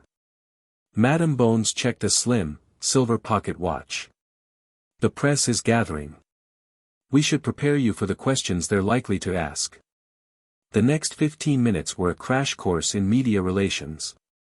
Harry learned how to deflect invasive questions, how to maintain composure under pressure, and how to present a united front with Gringotts without revealing sensitive information about his ongoing treatment or the investigation. Remember, Madam Bones advised as they prepared to leave Ragnock's office, you are the injured party. You have nothing to apologize for or justify. If a question makes you uncomfortable, simply state that you're not at liberty to discuss that particular aspect while investigations are ongoing. Harry nodded, adjusting his formal robes one last time. I'm ready. The Gringotts press conference was held in a grand hall Harry hadn't visited before. Golden pillars supported a vaulted ceiling enchanted to resemble a clear blue sky. Rows of seats faced a raised platform where a long table had been set with microphones, a concession to the wizard journalists who preferred them to magical amplification. Director Ragnock took the center seat, with Harry to his right and Madam Bones to his left. Goblin warriors in ceremonial armor stood at attention along the walls, their presence a clear reminder of Gringotts' military capabilities despite the civilized setting. The hall was packed with journalists, photographers, and what Harry guessed were political observers from various wizarding factions. Flashbulbs popped as he entered, and a buzz of excited whispers swept through the crowd. Ragnock rapped a small golden hammer on the table, calling for silence. The hall immediately quieted. Gringotts Wizarding Bank welcomes representatives of the press, he began formally. We have convened this conference to address concerns regarding our declaration of war against Albus Dumbledore and to clarify the status of banking operations during this conflict. He proceeded to deliver a concise statement outlining the discovery of memory charms on Harry, Dumbledore's violation of banking sovereignty and inheritance laws, and Gringotts' commitment to protecting its clients' interests. Throughout, Harry sat straight-backed and solemn, aware of the many eyes upon him. "I wish to emphasize," Ragnock concluded, "that regular banking services continue uninterrupted. Our quarrel is with Albus Dumbledore personally, not with the wizarding community at large. Accounts not connected to Dumbledore remain fully accessible, and all standard banking functions proceed normally." He turned slightly toward Harry. "Herr Potter has graciously agreed to make a brief statement and answer selected questions." A warning glint entered his dark eyes as he addressed the journalists. "Be advised that inappropriate or invasive questions regarding his medical treatment or ongoing investigations will not be tolerated." Harry took a deep breath and leaned toward the microphone. He'd prepared a short statement with Ragnock's help, focusing on his gratitude to Gringotts and his commitment to discovering the truth. "Thank you for coming today," he began, surprised by the steadiness of his own voice. "4 days ago, I learned I was a wizard. 3 days ago, I discovered that my memories had been stolen and my magic suppressed. Today, I stand before you as the heir to House Potter, determined to reclaim my heritage and uncover the truth about my past." He paused, scanning the crowd of unfamiliar faces. "I am grateful to Gringotts for their protection and healing. Their declaration of war against Albus Dumbledore is a response to serious violations of magical law, banking sovereignty, and my personal rights as a hereditary client. I fully support their actions and am cooperating with all legitimate investigations into these matters." Flashbulbs popped again as he finished, and hands shot into the air throughout the hall. Ragnock pointed to a blonde witch in acid-green robes. "Rita Skeeter, Daily Prophet," she introduced herself, a predatory smile curving her lips. "Herr Potter, sources suggest the memory charms placed upon you concealed knowledge of your true heritage. Can you confirm rumors that you are not, in fact, merely the Potter heir, but connected to other prominent families as well?" Harry glanced at Ragnock, who gave a slight nod. This question had been anticipated. "As memory charms are still being removed, I cannot yet confirm the full extent of my heritage," Harry replied carefully. "However, Gringotts has conducted inheritance tests that suggest connections to other magical lines through both my father and mother. The details will be disclosed when appropriate." Another reporter stood, this one an older wizard with a neatly trimmed beard. "Barnabas Cuff, Editor-in-Chief, Daily Prophet. Madam Bones, what is the Ministry's official position on Gringotts' declaration of war? Will Dumbledore face criminal charges in addition to goblin sanctions?" Madam Bones adjusted her monocle. "The Ministry acknowledges Gringotts' right to declare war under the Treaty of 1612 when banking sovereignty has been violated. Regarding criminal charges, the Department of Magical Law Enforcement has opened multiple investigations into Albus Dumbledore's actions, including unlawful memory manipulation of a minor, breach of magical guardianship duties, misappropriation of funds from the Potter estate, and potential judicial misconduct in the case of Sirius Black." A murmur swept through the crowd at the mention of Sirius Black. Another hand rose, a severe-looking witch with iron-gray hair pulled back in a tight bun. "Augusta Longbottom, acting as proxy for House Longbottom in the Wisengamot," she introduced herself. "Director Ragnock, given the apparent scope of Dumbledore's manipulations, is Gringotts investigating whether other hereditary heirs may have been similarly affected?" Ragnock leaned forward, his expression grave. "Madam Longbottom raises an excellent point. Yes, Gringotts has initiated a review of all hereditary accounts where Albus Dumbledore held any influence or authority. We encourage all families with hereditary vaults to contact their account managers to schedule verification of access records and inheritance magic." The questions continued for nearly an hour, ranging from banking policy to the ongoing search for Dumbledore. Throughout, Harry maintained his composure, answering when appropriate and deferring to Ragnock or Madam Bones when questions strayed into sensitive areas. Finally, Ragnock announced they would take one last question. He pointed to a thin wizard in shabby robes who hadn't spoken yet. "Xenophilius Lovegood, the Quibbler," the man said in a dreamy voice. "Herr Potter, if you could say one thing to Albus Dumbledore right now, what would it be? The hall fell silent. It was a question they hadn't prepared for, one that cut straight to the heart of the matter. Harry considered it carefully, aware of the many ears listening for his answer. I would ask him why, he said finally, his voice quiet but clear in the hushed room. Not just why he placed memory charms on me or suppressed my magic, but why he believed he had the right to decide who I should be. What gave him the authority to rewrite my mind and determine my future? I would ask what he feared so much about letting me grow up knowing the truth. A moment of profound silence followed his words. Then, as if by unspoken agreement, the journalists rose to their feet in respect. Even Rita Skeeter, for all her predatory interest, looked genuinely moved. Ragnarok concluded the press conference with formal thanks, and Harry was escorted from the hall through a private exit, away from the clamoring reporters seeking additional comments. You did exceptionally well, Herr Potter, Madame Bones told him as they returned to the secure area of the bank. Particularly with that final question. Your sincerity will resonate with the public far more effectively than any rehearsed statement could have. Indeed, agreed Ragnarok. You presented yourself as a dignified heir seeking justice, not a victim seeking pity. The distinction is crucial in maintaining public support without compromising your position. Harry nodded, suddenly exhausted from the emotional strain of the morning, first the memory recovery, then the revelations about Sirius and Pettigrew, and finally the press conference under the scrutiny of dozens of journalists.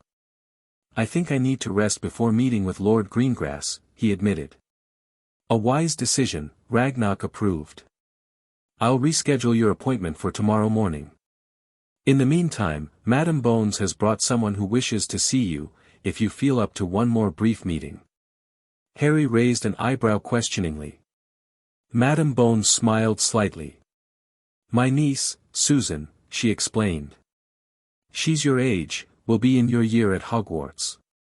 She was quite insistent about meeting you, and I thought perhaps you might appreciate contact with someone your own age during this difficult time. The thought of meeting another magical child his age, someone who would eventually be his classmate, was intriguing enough to overcome Harry's fatigue. I'd like that, he decided. They returned to his chambers, where Sharptooth had already arranged a light lunch for two. Minutes later, there was a knock at the door, and Madame Bones entered with a girl about Harry's age. She had red hair pulled back in a simple plait and kind eyes that widened slightly when she saw Harry. Herr Potter, may I present my niece, Susan Bones, Madame Bones said formally. Susan, this is Herr Harry Potter. Susan executed a small curtsy. It's an honor to meet you, Herr Potter, she said, then immediately blushed. I'm sorry, that sounded much less awkward in my head. Despite everything, Harry found himself smiling. Please, just call me Harry. I'm still getting used to the whole Herr Potter thing myself. Madame Bones nodded approvingly. I'll leave you two to get acquainted. Susan, I'll return in 1 hour. With that, she stepped out, closing the door behind her. An awkward silence fell for a moment. Susan fidgeted with the end of her plate, and Harry gestured uncertainly toward the lunch table. Would you like something to eat? He offered. The goblins always send enough food for about 3 people. Thanks, Susan said, moving to take a seat. Aunt Amelia says they've been taking good care of you. They have, Harry confirmed, joining her at the table and offering her the plate of sandwiches. Better than anyone ever has, actually. Susan took a sandwich but didn't immediately eat it. I just wanted to say. I think you're really brave. The way you handled yourself at the press conference, after everything that's happened to you, it was impressive. Harry felt his cheeks warm at the unexpected praise. I'm just trying to figure things out as I go. Everything's happened so fast, and there's still so much I don't know about the magical world. Maybe I could help with that? Susan offered hesitantly. I'm not an expert or anything, but I've grown up in a wizarding family. My aunt's been teaching me about magical government and law since I was little. I'd appreciate that, Harry said sincerely. The goblins have given me books, but it's not the same as talking to someone who's actually lived in this world. The tension broken, they began to eat, and conversation flowed more naturally. Susan explained the basics of wizarding society, the division between the ministry, the Gringott, and institutions like Hogwarts and Gringotts.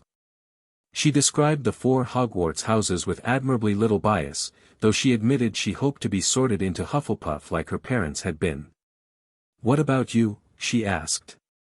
"Do you know which house you prefer?" Harry considered the question. "I'm not sure yet. From what I've read, they all have their merits. My parents were in Gryffindor, but you want to decide for yourself," Susan finished understandingly. "That makes sense. Especially after." She trailed off, clearly uncomfortable mentioning Dumbledore's manipulations directly. "Especially after someone else tried to decide everything for me," Harry completed for her. "Exactly." Susan hesitated, then asked tentatively, "Is it true about Sirius Black?" "My aunt wouldn't tell me details, but I overheard her talking to someone through the flue about a miscarriage of justice." Harry set down his glass of pumpkin juice, considering how much to share. "It looks that way," he said finally. "He never received a trial, and there's evidence suggesting the person he supposedly murdered is actually alive." Susan's eyes widened. That's horrible. How could Dumbledore let that happen?" "Let it happen?" Harry's voice turned hard. "From what we've discovered, he orchestrated it. My godfather was the one person legally entitled to take custody of me. With him in Azkaban, Dumbledore could place me wherever he wanted, with muggles who hated magic, who would never tell me the truth about who I was." A moment of silence followed this declaration. Susan looked genuinely distressed. "I'm sorry," she said softly. "It's just. Dumbledore was always this almost mythical figure, you know. The greatest wizard of our time, defeater of Grindelwald, chief warlock, supreme mugwump. To think he would do something so terrible." "I know," Harry nodded, his anger ebbing slightly. "It's hard for everyone to accept. Even the goblins say he was respected here before all this came to light." Susan picked at the crust of her sandwich. "What will happen now? To you, I mean. Will you stay with the goblins until school starts?" "I'm not sure," Harry admitted. "A lot depends on what happens with my godfather. If he's cleared, I might be able to live with him. If not..." He shrugged. "Gringotts is acting as my magical guardian for now, but eventually, they'll need to appoint someone permanent if Sirius can't take custody." "You could always come stay with us," Susan offered impulsively, then immediately blushed again. "I mean, if you needed somewhere. We have plenty of room, and Aunt Amelia already has ministry protection on our house because of her job." Harry smiled, touched by the offer. "Thank you. That's really kind." The rest of the hour passed quickly as Susan told him about growing up in the magical world, playing children's games on toy broomsticks, accidental magic incidents. Apparently, she'd once turned her Aunt Sirius Black work robes pink with silver stars during an important Wizengamot session, and the yearly traditions of wizarding holidays. In return, Harry shared carefully edited stories of his life with the Dursleys and his recent experiences at Gringotts, including his fascination with goblin healing techniques and the intricacies of inheritance magic. He deliberately avoided mentioning the specific memories he'd recovered, still too raw and personal to share with someone he'd just met, regardless of how friendly she seemed. When Madame Bones returned to collect her niece, Harry was genuinely sorry to see Susan go. It had been refreshing to talk to someone his own age who didn't treat him as either a freak or a celebrity. "Perhaps you could visit again," he suggested as they said goodbye. "If your aunt doesn't mind, and if the goblins approve." Susan beamed. "I'd like that. Maybe next time I could bring Hannah, she's my best friend, and her family's been allied with House Bones for generations."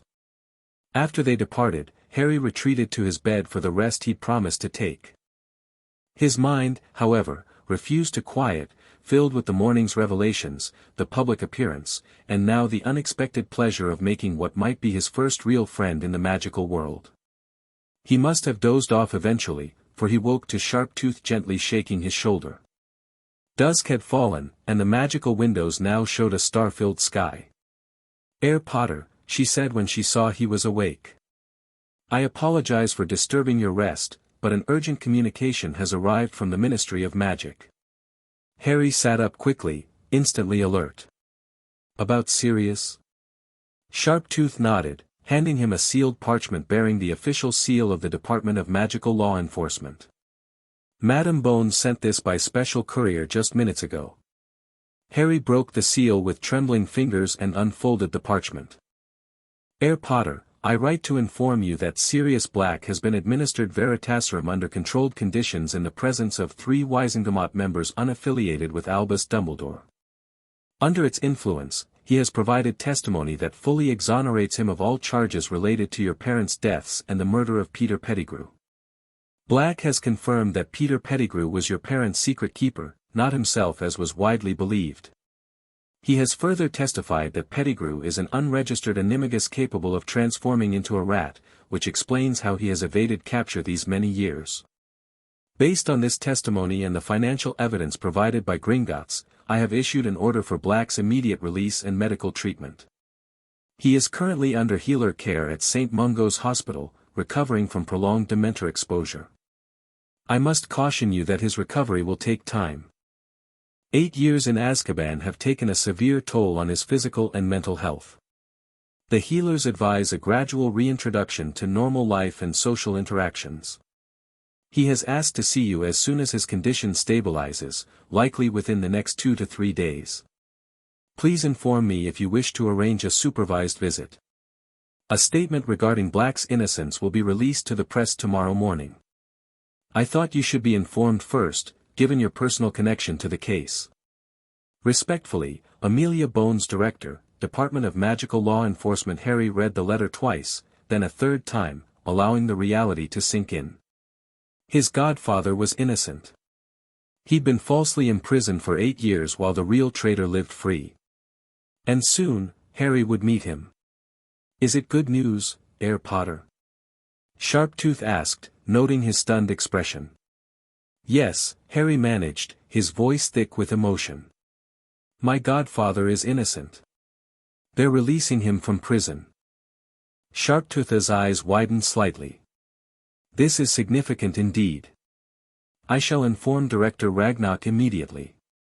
Will you require anything else this evening? Harry shook his head, still processing the implications of Madam Bones's letter. No, thank you. I just need some time to think. After Sharptooth departed, Harry moved to the window, gazing up at the enchanted night sky. Somewhere out there, his godfather was free for the first time in 8 years, recovering in a hospital bed, perhaps looking at these same stars. The man who had wanted to raise him, who had been denied that right through Dumbledore's machinations. What would Sirius be like? What toll had Azkaban taken on him? Would he still want Harry in his life after everything he'd suffered? A soft knock interrupted his thoughts. Harry turned, expecting Sharptooth again, but instead found Master Healer Ironheart standing in the doorway. Forgive the interruption, Potter, the Goblin Healer said, entering at Harry's nod. I've been informed of the news regarding your godfather. In light of this development, Director Ragnarok has asked me to adjust our healing schedule. Harry frowned. Adjust it how? To prioritize certain memory charms, Ironheart explained. Specifically, those that appear to involve your early childhood with your parents and any potential memories of Sirius Black. The director believes such memories could be particularly valuable to both you and your godfather during your upcoming reunion. Harry's heart raced at the thought. You can do that? Target specific memories. Now that we've established the pattern of Dumbledore's charms, yes, Ironheart confirmed. The most deeply suppressed charms, which appear to be the earliest chronologically, almost certainly contain memories of your life before your parents' deaths, including interactions with Black. When can we start? Harry asked eagerly. Tomorrow morning, if you're willing, Ironheart replied. But I must caution you, these earliest memories will be the most challenging to recover. The charms are older, more deeply integrated into your mind. The process may be more taxing than what you've experienced thus far.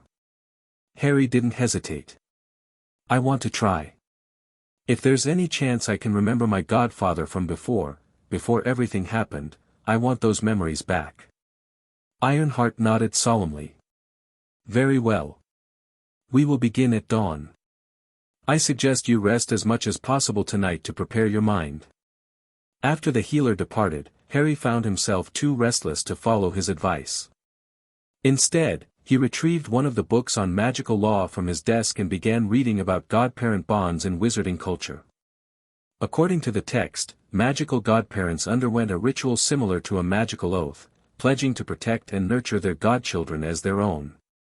Such bonds created a faint magical connection that allowed godparents to sense when their charges were in serious danger. Had Sirius felt Harry's distress all those years in Azkaban? The thought was unbearable. Eventually, exhaustion claimed him, and he fell asleep with the book still open on his lap. His dreams were a confused jumble of memories, both recovered and still hidden, swirling together with images of prison cells, courtrooms, and a large black dog running through autumn leaves while a baby's laughter echoed in the background. He woke before dawn, the crystal bells not yet chiming their morning call. For a moment, he lay still, trying to hold on to the fragments of his dream. There had been something important there, something about his godfather and a dog. But the details slipped away as full consciousness returned. Harry sighed and sat up, knowing further sleep was impossible now. He was too anxious about the upcoming healing session and what memories it might restore.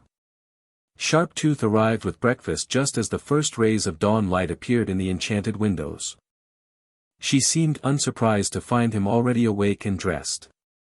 Master Healer Ironheart will arrive in 30 minutes, she informed him, setting down the breakfast tray. Director Ragnarok asks that I remind you there is no pressure to proceed if you feel unprepared. The earliest memory charms may be particularly emotional to break. Harry nodded, picking up a piece of toast without much appetite. I understand. But I want to do this. I need to remember. Very well. Sharptooth hesitated, then added, the Daily Prophet has published its headline story on Sirius Black's innocence. It is, quite critical of both the previous Ministry administration and Albus Dumbledore. Director Ragnarok thought you might wish to see it. She placed a newspaper beside his breakfast plate. The headline blazed across the front page, Sirius Black innocent, 8 years in Azkaban without trial. Beneath it, a subtitle read, DMLE investigation reveals Dumbledore's role in judicial miscarriage. The accompanying article detailed Sirius's exoneration under Veritaserum, the financial evidence showing Pettigrew was still alive, and the shocking revelation that Dumbledore had used his position as chief warlock to bypass normal judicial procedures in sending Black to Azkaban without trial. A separate sidebar article titled, The Betrayal of the Boy Who Lived, connected Black's false imprisonment directly to Harry's placement with Muggle relatives, painting a damning picture of Dumbledore's systematic efforts to isolate Harry from his rightful place in the magical world. Harry was still reading when Master Healer Ironheart arrived with a larger team than usual, 5 apprentice healers instead of the usual 3, plus what appeared to be a wizard in formal healer robes from St. Mungo's. Herr Potter, Ironheart greeted him. May I introduce Master Healer Callahan from St. Mungo's Mind Healing Department? Given the complexity of today's procedure, I've requested his assistance. The wizard stepped forward and bowed slightly. An honor to meet you, Herr Potter. I specialize in early childhood memory recovery and have been briefed on your case. Harry set aside the newspaper. You're going to help break the oldest charms. If you'll permit it, Callahan confirmed. Goblin and wizard healing techniques can complement each other quite effectively in complex cases like yours. Harry glanced at Ironheart, who nodded encouragingly. Director Ragnarok personally vetted Master Callahan and bound him with magical oaths regarding your privacy and security. All right then, Harry agreed. What's different about today's procedure?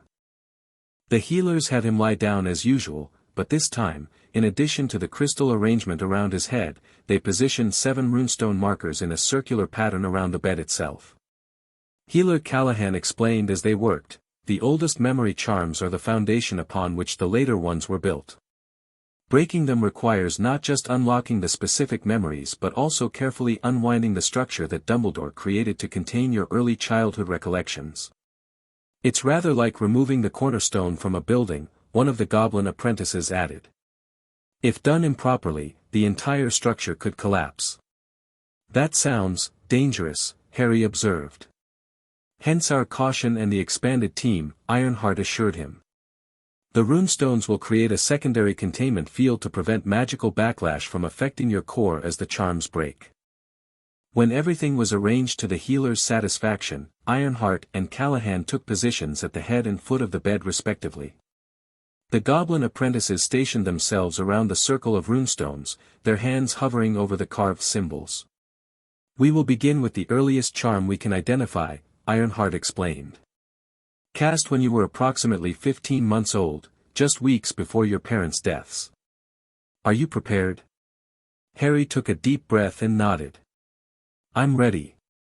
The healing process began as it had before, with the synchronized chanting and the warm sensation spreading through Harry's mind. This time, however, Healer Callahan joined the incantation with words in Latin that seemed to weave between the goblin syllables, creating a complex harmonic pattern. The crystals glowed brighter than ever, and the runestones illuminated one by one, connecting in lines of golden light that formed a dome over the bed. Harry felt the pressure behind his eyes building much more intensely than during previous sessions. His hands gripped the edges of the bed as the pressure mounted to a nearly unbearable degree. Hold steady, Ironheart murmured, his golden eyes fixed on the magical display above Harry's head. The anchor point is becoming visible. Through slitted eyes, Harry could see the goblin healers and Callahan working in perfect coordination, their wands and hands moving through intricate patterns as they chanted. The pressure in his mind coalesced into a single, agonizing point just behind his forehead. There, Callahan whispered, his wand making one final, precise movement. Dissolvo memoriae vinculum.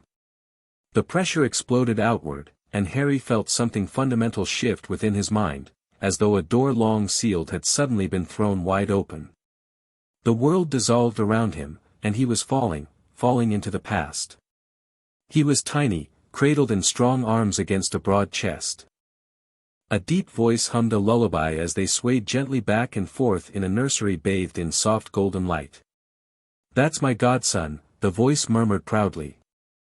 Already the most powerful wizard in the family, aren't you, pup? Your daddy's beside himself with jealousy after what you did to his favorite Quidditch robes. Harry gazed up with infant eyes at the face above him, handsome, with laughing grey eyes and dark hair that fell in elegant waves. Sirius Black looked nothing like the hollow-cheeked prisoner from the newspaper photographs. This was Sirius before Azkaban, before grief and false imprisonment had ravaged him. Young, vibrant, and utterly devoted to the baby in his arms. Puffo, baby Harry babbled, reaching up to grab a lock of the man's hair. Sirius grinned delightedly. That's right, pup. Padfoot. James, did you hear that? He said my name. Another man appeared in Harry's field of vision, tall, with untidy black hair and glasses. His father. Technically, he said Puffo, which isn't quite Padfoot, James Potter teased, leaning against the nursery doorframe with a smile. Close enough, Sirius insisted, bouncing Harry gently. He's a genius, this one. Going to be talking in full sentences before his first birthday. That's my boy, James agreed proudly, moving to join them. He stroked Harry's cheek with a gentle finger. Though Lily says we shouldn't push him. Development happens at its own pace and all that. Speaking of Lily, Sirius said, where is my favorite red-headed genius? Meeting with Alice Longbottom about that protective charm they've been researching, James replied, his expression growing slightly more serious. With everything going on, they're determined to find additional safeguards for the boys. Sirius's smile dimmed somewhat. Any word from Dumbledore about the, you know? James shook his head. Nothing new. Just the same advice to stay under the Fidelius and trust that the Order will handle things. He sighed, running a hand through his already messy hair. Sometimes I wonder if we should just take Harry and go abroad until this is all over. Lily has family in America, distant cousins she's never met, but you'd never forgive yourself for running while others fight, Sirius finished softly. I know, Prongs. It's who you are. It's who we all are. Baby Harry, sensing the change in mood, patted Sirius's cheek with a tiny hand. Pafoo sad. Both men's expressions immediately softened. No, pup, Sirius assured him, pressing a kiss to Harry's forehead. Padfoot's not sad. How could I be sad when I'm holding the most amazing godson in the world? Duh. Harry reached for his father, who took him from Sirius's arms. That's right, Harry, James said, lifting him high and eliciting a delighted squeal. Dada's got you. And Dada and Mama and Padfoot will always keep you safe. Always. The memory shifted, flowing seamlessly into another. Harry was slightly older now, perhaps 7 or 8 months, sitting on a picnic blanket in a sunlit garden. A beautiful woman with dark red hair and startlingly green eyes, his mother, sat beside him, helping him stack colorful blocks that changed patterns when touched. Look who's here to see you, Harry, Lily Potter said, her face lighting up as she looked over Harry's shoulder. Harry turned to see Sirius approaching across the lawn, accompanied by a tall, thin man with light brown hair streaked prematurely with gray. The newcomer walked with a slight limp and looked tired, but his amber eyes were kind and warm as they fell on Harry. Uncle Moony. Harry called out, abandoning his blocks and attempting to crawl toward the men. Hello, little Prongslit, the man, Moony, responded, kneeling down to scoop Harry up. Have you been good for your mother? He's been an absolute angel, Lily replied with a fond smile. Which makes me suspect he's plotting something particularly chaotic for later. Chip off the old block, Sirius laughed, dropping down onto the blanket beside Lily. James will be so proud. Where is Prongs anyway? Moony asked, settling on the blanket with Harry in his lap. Meeting with Frank Longbottom about strengthening the wards around both our properties, Lily answered, her smile dimming slightly. We're taking every precaution. Sirius nodded approvingly. Good. Have you heard from Wormtail lately? He's been missing order meetings. Something in Lily's expression tightened almost imperceptibly. Peter sent an owl last week. Said he's been busy with his mother's health issues. She hesitated, then added in a lower voice, I worry about him. He seems so nervous lately. We're all on edge, Moony, whose real name Harry somehow knew was Remus Lupin, said gently. These are difficult times. Baby Harry, oblivious to the adults' concerns, had discovered the fascinating buttons on Moony's cardigan and was attempting to unfasten them with determined little fingers. Ah, I see you've discovered my secret weakness, Remus told him solemnly. A renowned weakness for adorable godchildren playing with my buttons. Actually, Lily corrected with a smile, you're his honorary uncle. Sirius is his godfather. The finest godfather in all of Britain, Sirius declared, puffing out his chest dramatically. Possibly in all of Europe. Maybe even the world. And so humble, too, Remus added dryly. Sirius transformed his wand into a colorful rattle with a quick transfiguration and handed it to Harry, who immediately began shaking it with enthusiasm. I take my godfatherly duties very seriously, I'll have you know. I've already set up a vault for Harry's Hogwarts expenses, and another for his Adventures Fund when he's older. Adventures Fund? Lily raised an eyebrow. Every proper wizard needs capital for adventures, Sirius insisted. James and I have grand plans for Harry's education beyond Hogwarts. World travels, apprenticeships with masters in various magical disciplines. Let him learn to walk properly first, Lily suggested with amusement. Then we can discuss his grand world tour. The memory shifted again, and Harry was older still, perhaps a year old. He sat in a high chair, his face and hands covered in chocolate cake, while the adults around the kitchen table sang, "Happy Birthday." James and Lily, Sirius and Remus, a round-faced man Harry somehow knew was Peter Pettigrew, and another couple with a round-faced baby boy who must be the Longbottoms and their son Neville. The kitchen was decorated with balloons that changed colors and miniature snitches that flew in lazy circles near the ceiling. "Make a wish, Harry," James encouraged, helping him blow out the single candle on his cake. Baby Harry clapped his hands, smearing more chocolate on his cheeks. "Cake," he declared happily, one of the few words he seemed to know clearly. "A man after my own heart," Sirius laughed, snapping a magical photograph with a camera that emitted purple smoke. "I think he gets his sweet tooth from you, Padfoot," Lily teased. "You've been sneaking him chocolate frogs since he was 6 months old." Developing his palate early, Sirius defended himself with a grin. Essential part of magical education, that. The atmosphere was joyful, but Harry could sense an underlying tension, quick glances exchanged between the adults, conversations that halted when certain topics arose. They were trying to create normalcy for the children while living under the shadow of danger. As the party continued, Harry noticed something strange about Peter Pettigrew. While the others laughed and celebrated, Peter's eyes darted nervously around the room. When he thought no one was watching, his gaze lingered on baby Harry with an expression that seemed almost calculating. When Sirius clapped him on the shoulder, Peter jumped as though struck. "You all right, Wormtail?" Sirius asked. "You seem jumpy today." "Fine, fine," Peter assured him quickly. "Just, haven't been sleeping well. You know how it is these days." Sirius nodded sympathetically, but Harry, even as an infant, seemed to sense something was wrong. When Peter approached to give him a birthday present, baby Harry turned away, burying his face against his mother's shoulder. "He's just tired," Lily apologized, though she watched Peter with a slightly puzzled expression. "It's been an exciting day." The memory shifted one last time. Harry was in his crib, the room dark except for a nightlight shaped like a miniature moon that cast a soft glow. The door creaked open, and Sirius slipped in, still dressed in what appeared to be Auror robes. "Just checking on you, pup," he whispered, approaching the crib. "Your parents are downstairs with Dumbledore, discussing boring adult things." Baby Harry blinked up at him sleepily, then reached out his arms. "Up, Puffoo."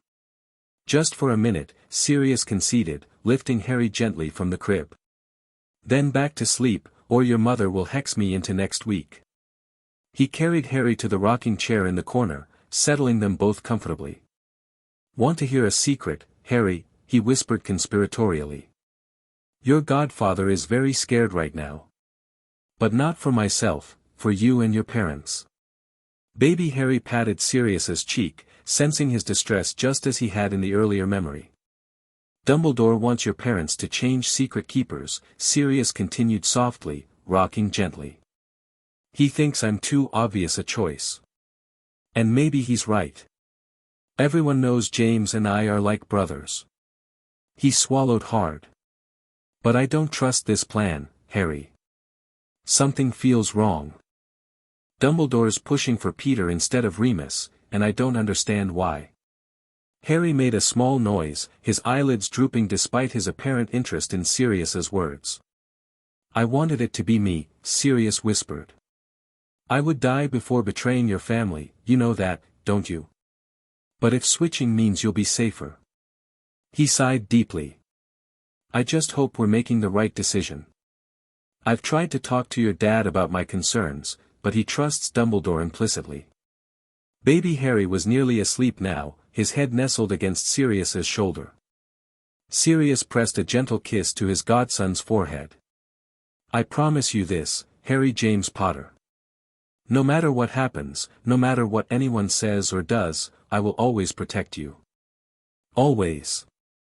You're my godson, my responsibility, my family. And nothing, not even death, will change that." He rose carefully and returned Harry to his crib, tucking the blanket around him. "Sweet dreams, pup," he whispered. "I love you." As he turned to leave, a tall figure appeared in the doorway, Albus Dumbledore, his blue eyes lacking their customary twinkle as they fixed on Sirius. "Ah, Mr. Black," he said quietly. "I was wondering where you'd gone. We still have much to discuss downstairs." Something flickered across Sirius's face, distrust, quickly masked. "Of course, headmaster. I was just saying goodnight to my godson." "Such a devoted godfather," Dumbledore observed. "One might almost think you don't trust others to keep young Harry safe." "I trust James and Lily implicitly," Sirius replied, a edge entering his voice. "And I'll do whatever is necessary to protect them and Harry." "Of course you will," Dumbledore agreed smoothly. "Which is why you'll agree that our discussed plan is for the best." As they left the nursery, Dumbledore cast one long, calculating look back at baby Harry, who watched through drowsy eyes. The old wizard raised his wand subtly, and Harry felt a strange sensation wash over him, like a soft blanket being draped over his mind. "A small sleeping charm," Dumbledore explained as Sirius looked at him sharply. "To ensure the child rests well after all the excitement." But even as a baby, Harry somehow understood it was more than that. Something important had been taken from him, the memory of Sirius's promise, the doubt about Dumbledore's plan. With a gasp, Harry returned to the present, to the goblin healing chamber.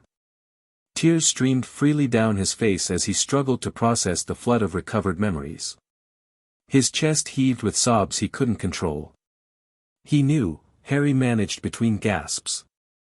Dumbledore knew Sirius wasn't the secret keeper.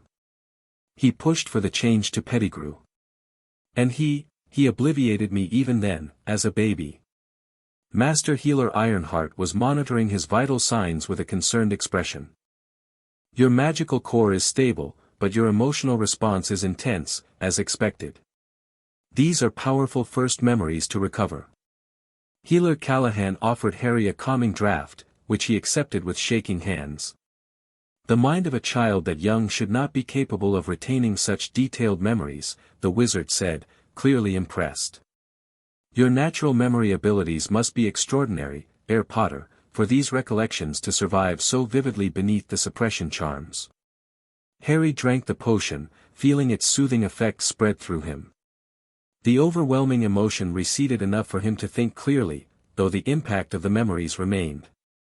"Sirius loved me," he whispered. "He really loved me. And he suspected something was wrong with the plan, he didn't trust Dumbledore completely." "Which likely contributed to Dumbledore's determination to remove him as an influence in your life," Ironheart observed grimly. "The pattern becomes clearer with each charm we break." Harry wiped his eyes, his grief transforming into renewed resolve. "I need to see him. As soon as possible." "I believe that can be arranged," came a new voice from the doorway. Harry looked up to find Director Ragnarok standing there, his dark eyes unusually soft as they took in Harry's tear-streaked face. "Madame Bones has contacted us," Ragnarok continued, entering the chamber. "Sirius Black's condition has stabilized more quickly than the healers anticipated. He's asking for you, Herr Potter." With considerable insistence. Despite everything, Harry felt a smile tug at his lips. That sounded like the Sirius from his memories, determined, devoted to his godson. "When can I go?" he asked, already pushing himself upright despite the healer's protests. "Tomorrow morning," Ragnarok replied. "You need rest after such an intensive healing session, and Black's healers need time to prepare him for the meeting. It will be emotionally challenging for you both." Harry wanted to argue but knew Ragnarok was right. He felt drained, physically and magically, after the recovery of such significant memories. And Sirius, after 8 years in Azkaban, seeing Harry again would be overwhelming enough without Harry arriving exhausted and emotionally raw. "All right," he agreed reluctantly. "Tomorrow morning." In the meantime, Ragnarok added, "Lord Greengrass has requested that your postponed meeting be rescheduled for this afternoon, if you feel up to it. He believes he has information relevant to both your heritage and your godfather's case." Harry nodded, taking a deep breath to center himself. "I'll meet with him." After I've had some time to process all of this. He gestured to his head, still reeling from the recovered memories. The healers helped Harry to a comfortable chair near the window, where Sharptooth appeared with a tray of restorative potions and light refreshments. Master Healer Ironheart conducted a thorough examination of Harry's magical core and mental shields before pronouncing him stable but in need of rest. No further memory recovery sessions for at least 3 days, he instructed firmly. Your mind needs time to integrate these fundamental early memories before we attempt to break more charms. After the healers departed, Harry sat alone with his thoughts, watching the simulated clouds drift across the enchanted ceiling. The memories of Sirius played through his mind on repeat, Sirius singing lullabies, playing with baby Harry, making that solemn promise in the nursery. His godfather had loved him completely, had been prepared to die to protect him. And tomorrow, after 8 years of unjust imprisonment, they would finally reunite. What would Sirius think of him now? Would he still want to be Harry's guardian after everything that had happened? And how would Harry explain the years with the Dursleys, the suppressed magic, the stolen memories? A gentle knock interrupted his thoughts. Sharptooth had returned, this time with an elegant parchment envelope bearing the seal of House Greengrass. Lord Greengrass has sent a preliminary document for your review before your meeting, she explained, handing him the envelope. He suggests it may help prepare you for the discussions ahead. Harry broke the wax seal and unfolded the parchment inside. It appeared to be a family tree, but unlike any he had seen before. Golden lines connected names across generations, with magical symbols indicating various relationships and inheritances.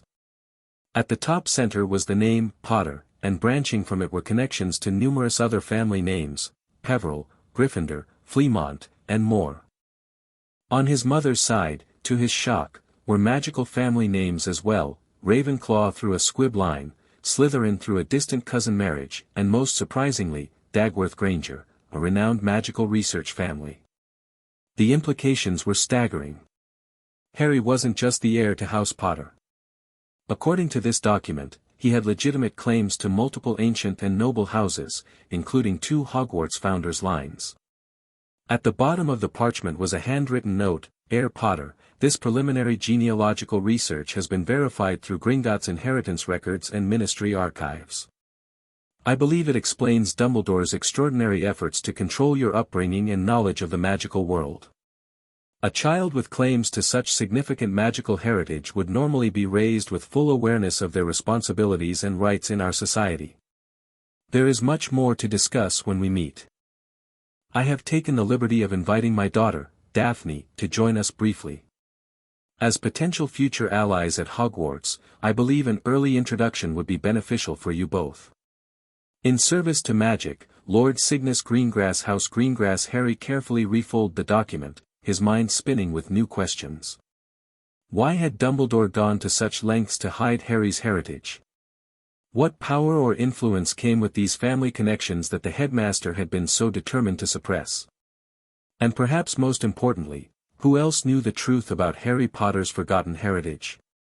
For the first time since arriving at Gringotts, Harry felt something beyond anger or grief when thinking about Dumbledore's manipulations. He felt a growing sense of purpose, a determination to reclaim not just his memories, but his rightful place in the world the old wizard had tried so hard to hide from him. Tomorrow he would reunite with his godfather, taking the first real step toward rebuilding the family that had been stolen from him. And perhaps together, they would finally uncover the full truth behind Albus Dumbledore's grand design. Chapter 3, Shattered Trust, Forged Alliances. The morning light streamed through the high windows of Harry's chamber at Gringotts as Sharptooth helped him prepare for the day ahead. His formal robes today were deep burgundy with the Potter crest embroidered in gold thread, appropriate for a family reunion, the goblin had explained. The port key to St. Mungo's will activate in 30 minutes, Sharptooth informed him, adjusting the collar of his robes. Director Ragnarok has assigned 2 warrior guards to accompany you. Healer Ironheart will also attend to monitor your condition. Harry nodded, trying to calm the butterflies in his stomach. After yesterday's memory recovery session, the thought of seeing Sirius, his godfather, who had loved him so fiercely, filled him with both excitement and apprehension. What if he's different now? Harry asked quietly. After Azkaban. Sharptootha's expression softened slightly. Dementors leave their mark, Herr Potter. But the wizard who survived 8 years in Azkaban while innocent must have extraordinary strength of will.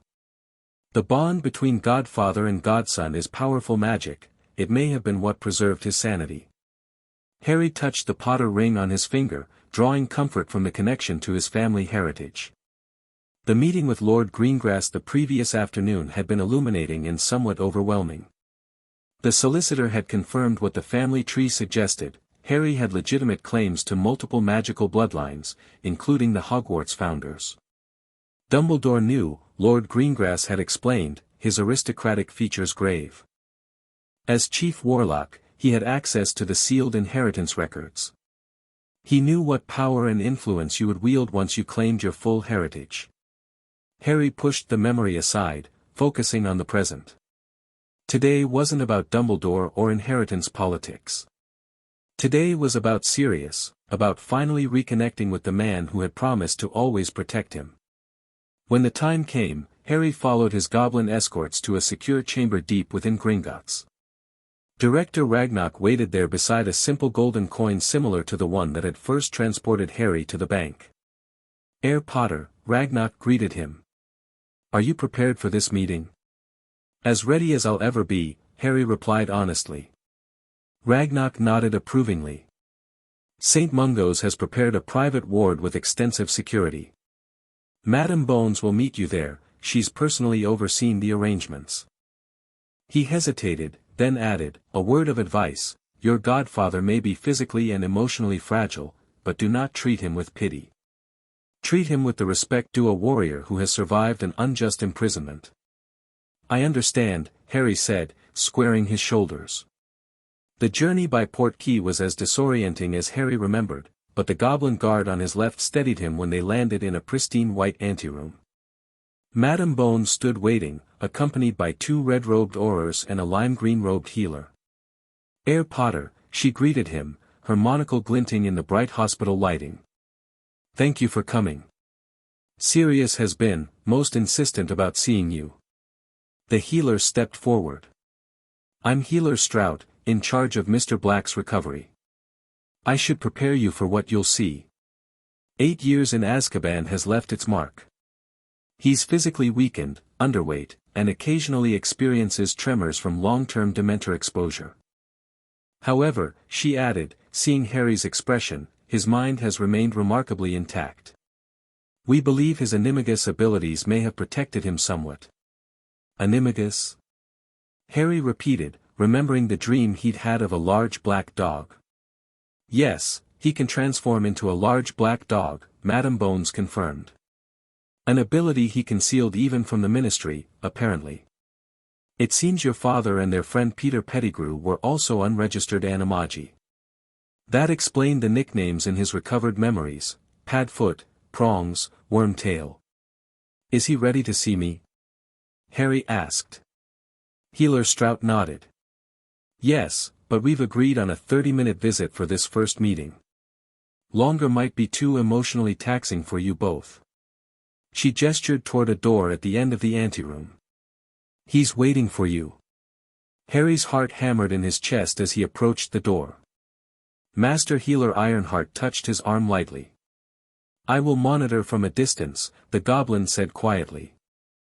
Your magical core is still stabilizing after yesterday's session. If I sense any distress, I will intervene. With a deep breath, Harry pushed open the door and stepped inside. The private ward was bathed in sunlight from a large enchanted window. Sitting in an armchair by the window, gazing out at the simulated garden view, was a gaunt man with long, matted black hair. He turned as Harry entered, and their eyes met. Sirius Black had aged far beyond his years. Deep lines etched his once handsome face, and his grey eyes held shadows that spoke of unspeakable suffering.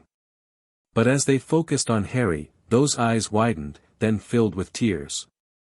Harry, Sirius whispered, his voice hoarse as though from disuse. You look so like James, but you have, my mother's eyes," Harry finished for him, his own voice thick with emotion. "I know. I remember you, Sirius." Sirius stared at him in disbelief. "You remember? But you were so young when—" "The goblins have been removing Dumbledore's memory charms," Harry explained, taking a tentative step forward. "Yesterday, they broke the ones from when I was a baby. I remember you singing to me in the nursery. I remember you calling me pup." A strangled sound escaped Sirius's throat, half laugh, half sob. He tried to stand but seemed too weak, his hands gripping the armrests with white knuckles. Harry closed the distance between them instead, moving carefully, as though approaching a wounded animal. "I'm so sorry, Harry," Sirius said, tears now streaming freely down his hollow cheeks. "I failed you. I should have been there. I should have protected you like I promised." Harry shook his head fiercely. "No, Sirius. You didn't fail me. Dumbledore failed us both. He knew you were innocent. He pushed for Pettigrew to be secret keeper." Sirius looked stunned. "You remember that?" "I remember you sitting with me in the nursery, telling me you didn't trust his plan," Harry confirmed. "And I remember Dumbledore casting some kind of spell on me afterward, my first memory charm." Rage flashed across Sirius's gaunt face, a glimpse of the powerful wizard he had once been. That manipulative old bastard. All this time, all these years in Azkaban. Harry reached out hesitantly, then placed his hand over his godfather's. "They know the truth now. You're free. And I—" He swallowed hard. "I was hoping, that is, if you still want to." Sirius's hand turned, gripping Harry's with surprising strength. "Be your guardian. Take you home with me. Harry, there's nothing I want more in this world." His voice broke on the last word.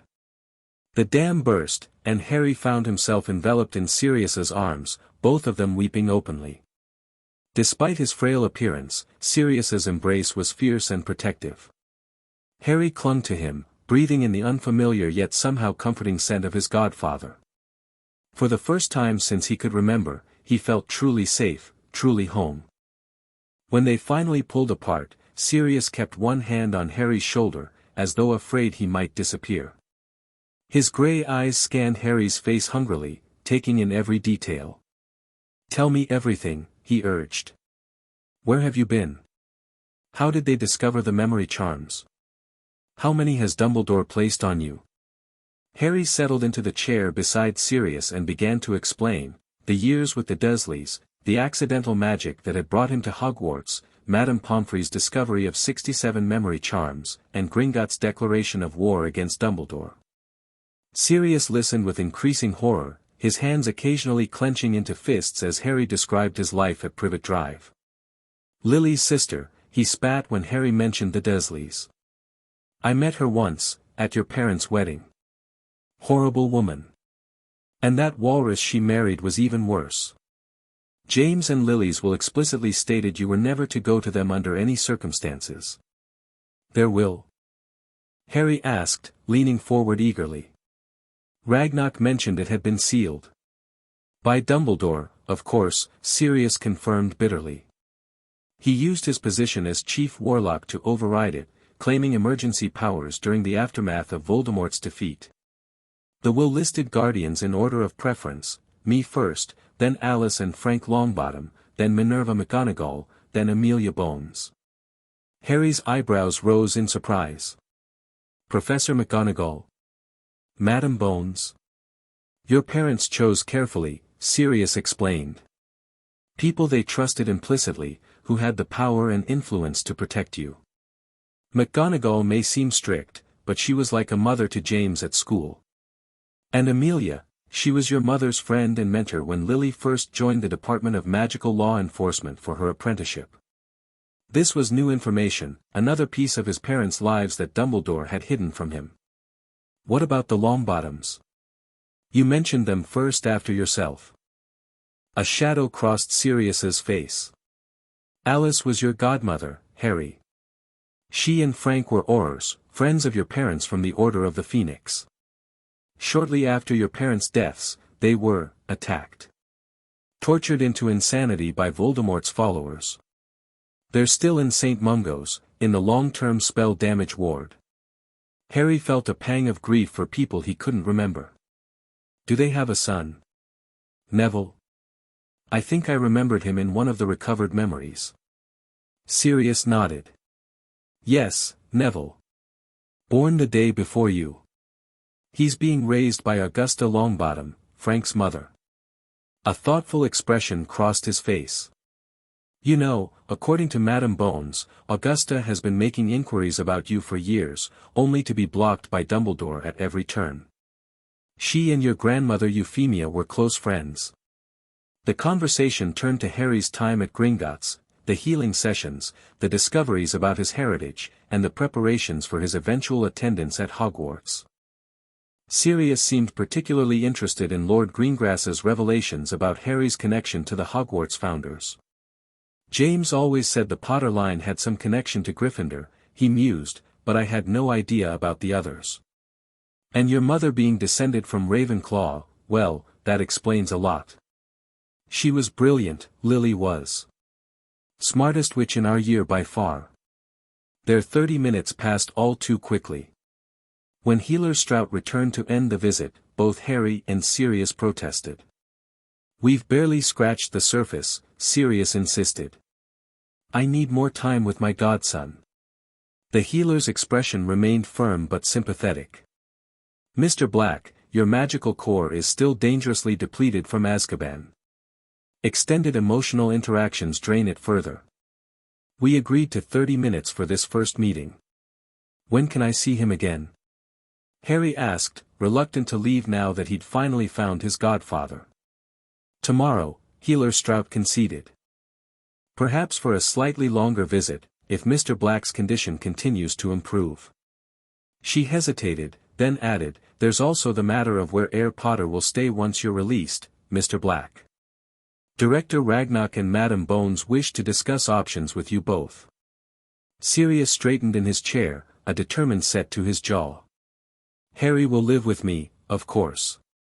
I'm his godfather and legal guardian according to James and Lily's will. No one disputes that, the healer assured him.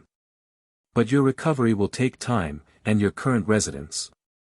Grimmauld Place is not fit for habitation right now, Sirius admitted grudgingly. Not for Harry, at least. We have several options to consider, Madame Bones said, entering the room behind Healer Strout. Including temporary accommodations until a suitable permanent residence is prepared. Perhaps we could discuss this together tomorrow, with Harry present. Sirius and Harry exchanged glances, a silent understanding passing between them. After so many years of separation, neither wanted to be parted again. All right, Sirius agreed finally. Tomorrow then. He turned to Harry, his expression softening. I'll be counting the minutes, pup. Harry felt the childhood nickname like a warm embrace. Me too, he promised, impulsively leaning forward to hug Sirius once more before leaving. As he exited the private ward, Harry found Master Healer Ironheart waiting with an approving expression. Your magical core responded positively to the reunion, the goblin informed him. The authentic emotional connection has actually stabilized some of the fluctuations we observed yesterday after breaking the memory charms. Harry smiled, feeling lighter than he had in days. It felt right, being with him. Like finding a missing piece of myself. Magical bonds, particularly those forged in early childhood, leave permanent imprints, Ironheart explained as they followed Madame Bones back toward the anteroom. The godparent ritual creates one of the strongest such bonds. Even Dumbledore's memory charms couldn't fully sever it, merely suppress your conscious awareness of it. Before they could return to Gringotts, Madame Bones asked for a brief word with Harry in private. She led him to a small consultation room off the main corridor, closing the door carefully behind them. Herr Potter, she began formally, I wanted to inform you personally of some developments in our investigation. As you know, Peter Pettigrew is alive and in hiding. We've issued an all-points bulletin for his capture, but there's a complication. Harry frowned. What kind of complication? Based on the financial records from Gringotts and Sirius's testimony, we believe Pettigrew has been hiding as someone's pet rat for the past 8 years. An animagus can maintain their animal form indefinitely, and magical pets often live unusually long lives, so his presence wouldn't necessarily raise suspicions. So he could be anywhere, Harry concluded, frustrated. Not quite anywhere, Madame Bones corrected, her monocle glinting. The consistent withdrawal location for the funds Dumbledore was sending him narrows it down considerably. All transactions were processed through the Diagon Alley Gringotts branch, with the withdrawal point being the teller station closest to the entrance, the one typically used by Hogwarts staff and ministry employees on quick errands. Harry's eyes widened as he made the connection. You think Pettigrew is at Hogwarts? Or has regular access to someone who is, Madame Bones confirmed. We're conducting discreet investigations into all staff members and their families. There's also the possibility he's hiding with a student's family who works at the ministry. The Weasleys, Harry said suddenly, the name coming to him from one of his recovered memories. In my memories, I think my parents mentioned them. They were in the order too, weren't they? Madame Bones looked surprised. Yes, Arthur and Molly Weasley were order members, though not in the inner circle. Arthur works at the ministry, and they have several children at Hogwarts. How did you know? Harry frowned, trying to grasp the fleeting recollection. I'm not sure. It just came to me when you were talking. Something about a rat. Interesting, Madame Bones murmured, making a note in a small book she pulled from her robes. I'll add the Weasley family to our priority list for investigation. If Pettigrew is hiding as someone's pet, we'll need to be careful in our approach. We don't want to alert him and lose our chance at capture. When Harry finally returned to Gringotts, he found Lord Greengrass waiting for him, accompanied by a girl about Harry's age with long blonde hair and ice-blue eyes that assessed him coolly as he entered Ragnarok's office. Herr Potter, Lord Greengrass greeted him, rising from his seat. May I present my daughter, Daphne, heiress Greengrass. The girl executed a perfect formal curtsy. An honor to meet you, Herr Potter, she said, her voice carefully modulated to convey polite interest without excessive enthusiasm. The honor is mine, heiress Greengrass, Harry replied, attempting the bow Sharptooth had taught him for formal introductions. To his relief, Lord Greengrass nodded approvingly. Director Ragnarok has granted permission for Daphne to join our discussions today, Lord Greengrass explained. As future allies at Hogwarts, it's important you begin to establish connections before school begins. Harry glanced at Ragnarok, who inclined his head slightly. Gringotts has thoroughly vetted the Greengrass family, the Goblin director confirmed. They have opposed Dumbledore's political agenda for years and have no known connections to Death Eater activities. I asked Father if I could meet you, Daphne added, her cool exterior warming slightly. Everyone's talking about what Dumbledore did to you. Some families are checking their own heirs for memory charms now. The Longbottoms, the Abbotts, the Bones, anyone who opposed Dumbledore politically or whose family had significant inheritances. Harry's eyes widened. Have they found any? 3 confirmed cases so far, Lord Greengrass replied grimly. Neville Longbottom had 7 memory charms, apparently suppressing early memories of his parents before they were tortured. Susan Bones had 2, concealing her recollection of a conversation she overheard between her aunt and Dumbledore regarding your placement. And Hannah Abbott had 1, though it appears to have been focused on suppressing a particular magical talent rather than specific memories. That's why I wanted to meet you, Daphne explained. Father had me tested yesterday. I had 4 memory charms, all centered around early accidental magic incidents where I showed aptitude for wandless magic. Harry felt a chill run down his spine. He's been doing this to multiple children. Not just me. Not on the scale he targeted you, Lord Greengrass clarified. But yes, it appears Dumbledore has been selectively suppressing magical abilities and specific memories in children from influential families for years. The pattern suggests he's been identifying particularly powerful or politically significant children and limiting their development. But why?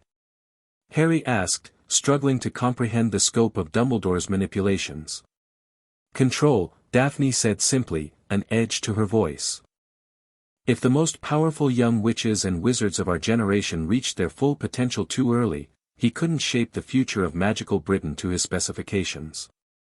We'd be too independent. The conversation continued through lunch, which was served in a private dining room off Ragnar's office. Lord Greengrass outlined the legal actions he was preparing on Harry's behalf, petitions to formally recognize his multiple inheritances, claims for compensation from Dumbledore personally and from the Ministry for their failure to protect Harry's rights, and preliminary paperwork to establish Sirius as Harry's legal guardian once he was medically cleared.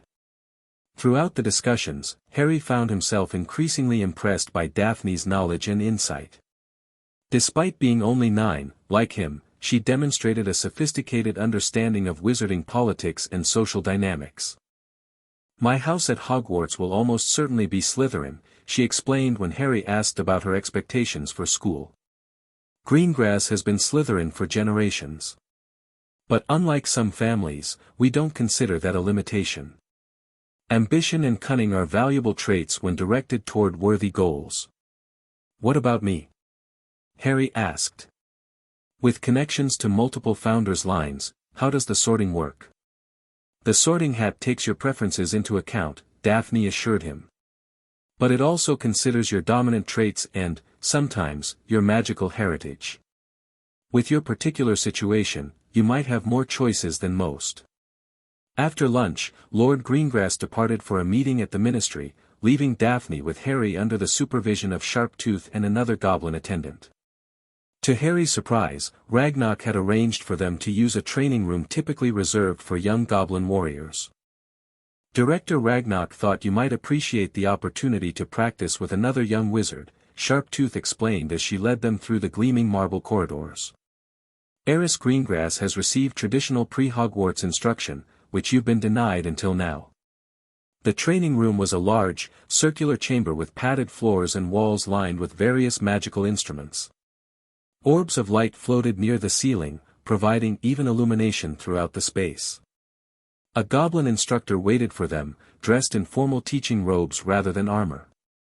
"Herr Potter, Eris Greengrass," he greeted them with a formal bow. "I am Master Flintclaw, combat magic instructor for the Gringotts warrior class. Today, we will assess your current abilities and begin basic training appropriate to your age and magical development." The next 2 hours were among the most exhilarating of Harry's life.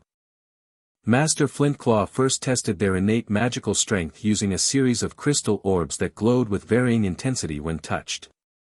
To everyone's surprise, Harry's touch caused his orb to shine so brightly that Flintclaw had to shield his eyes. "Extraordinary raw power," the goblin commented, making notations on a golden tablet. "Though entirely unrefined. Eris Greengrass shows above-average power with excellent control for her age." Daphne demonstrated several basic spells she had learned using her family's practice wand, a training tool that wasn't restricted by the underage magic laws. She could produce light, levitate small objects, and even generate simple shield charms.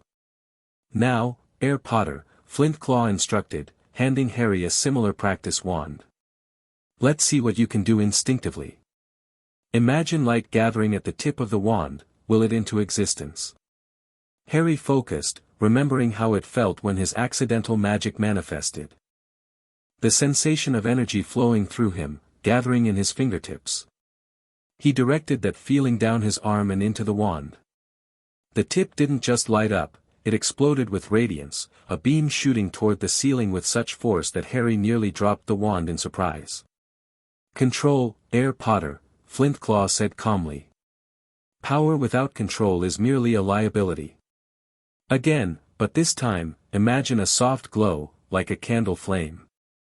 Harry tried again, focusing on restraining the energy he could feel surging through him. This time, the wand tip produced a modest, steady light. "Better," Flintclaw approved. "You have enormous potential, but Dumbledore's suppression has left you without the natural control most magical children develop through early accidental magic experiences. We will need to work extensively on discipline and finesse." They proceeded through basic exercises, levitation, color-changing charms, simple transfigurations. Each time, Harry's first attempt would be overpowered, followed by increasingly controlled efforts as he learned to modulate his magic. Daphne watched with undisguised fascination. "It's like watching someone try to pour a lake through a teacup," she observed when Harry accidentally shattered a practice goblet he was trying to levitate. "All that power, but the channels to direct it properly aren't fully formed." By the end of the session, Harry was exhausted but exhilarated. He'd managed to successfully perform every spell Master Flintclaw had demonstrated, even if his control still needed considerable work. More importantly, he'd felt his magic responding to his will for the first time, not as the unpredictable force of accidental magic, but as a tool he could potentially master. "You've done well for a first session," Flintclaw told them both. "Eris Greengrass, your technique is excellent. Focus on building magical stamina, your spells begin to weaken after repeated casting. Air Potter, your assignment is control exercises.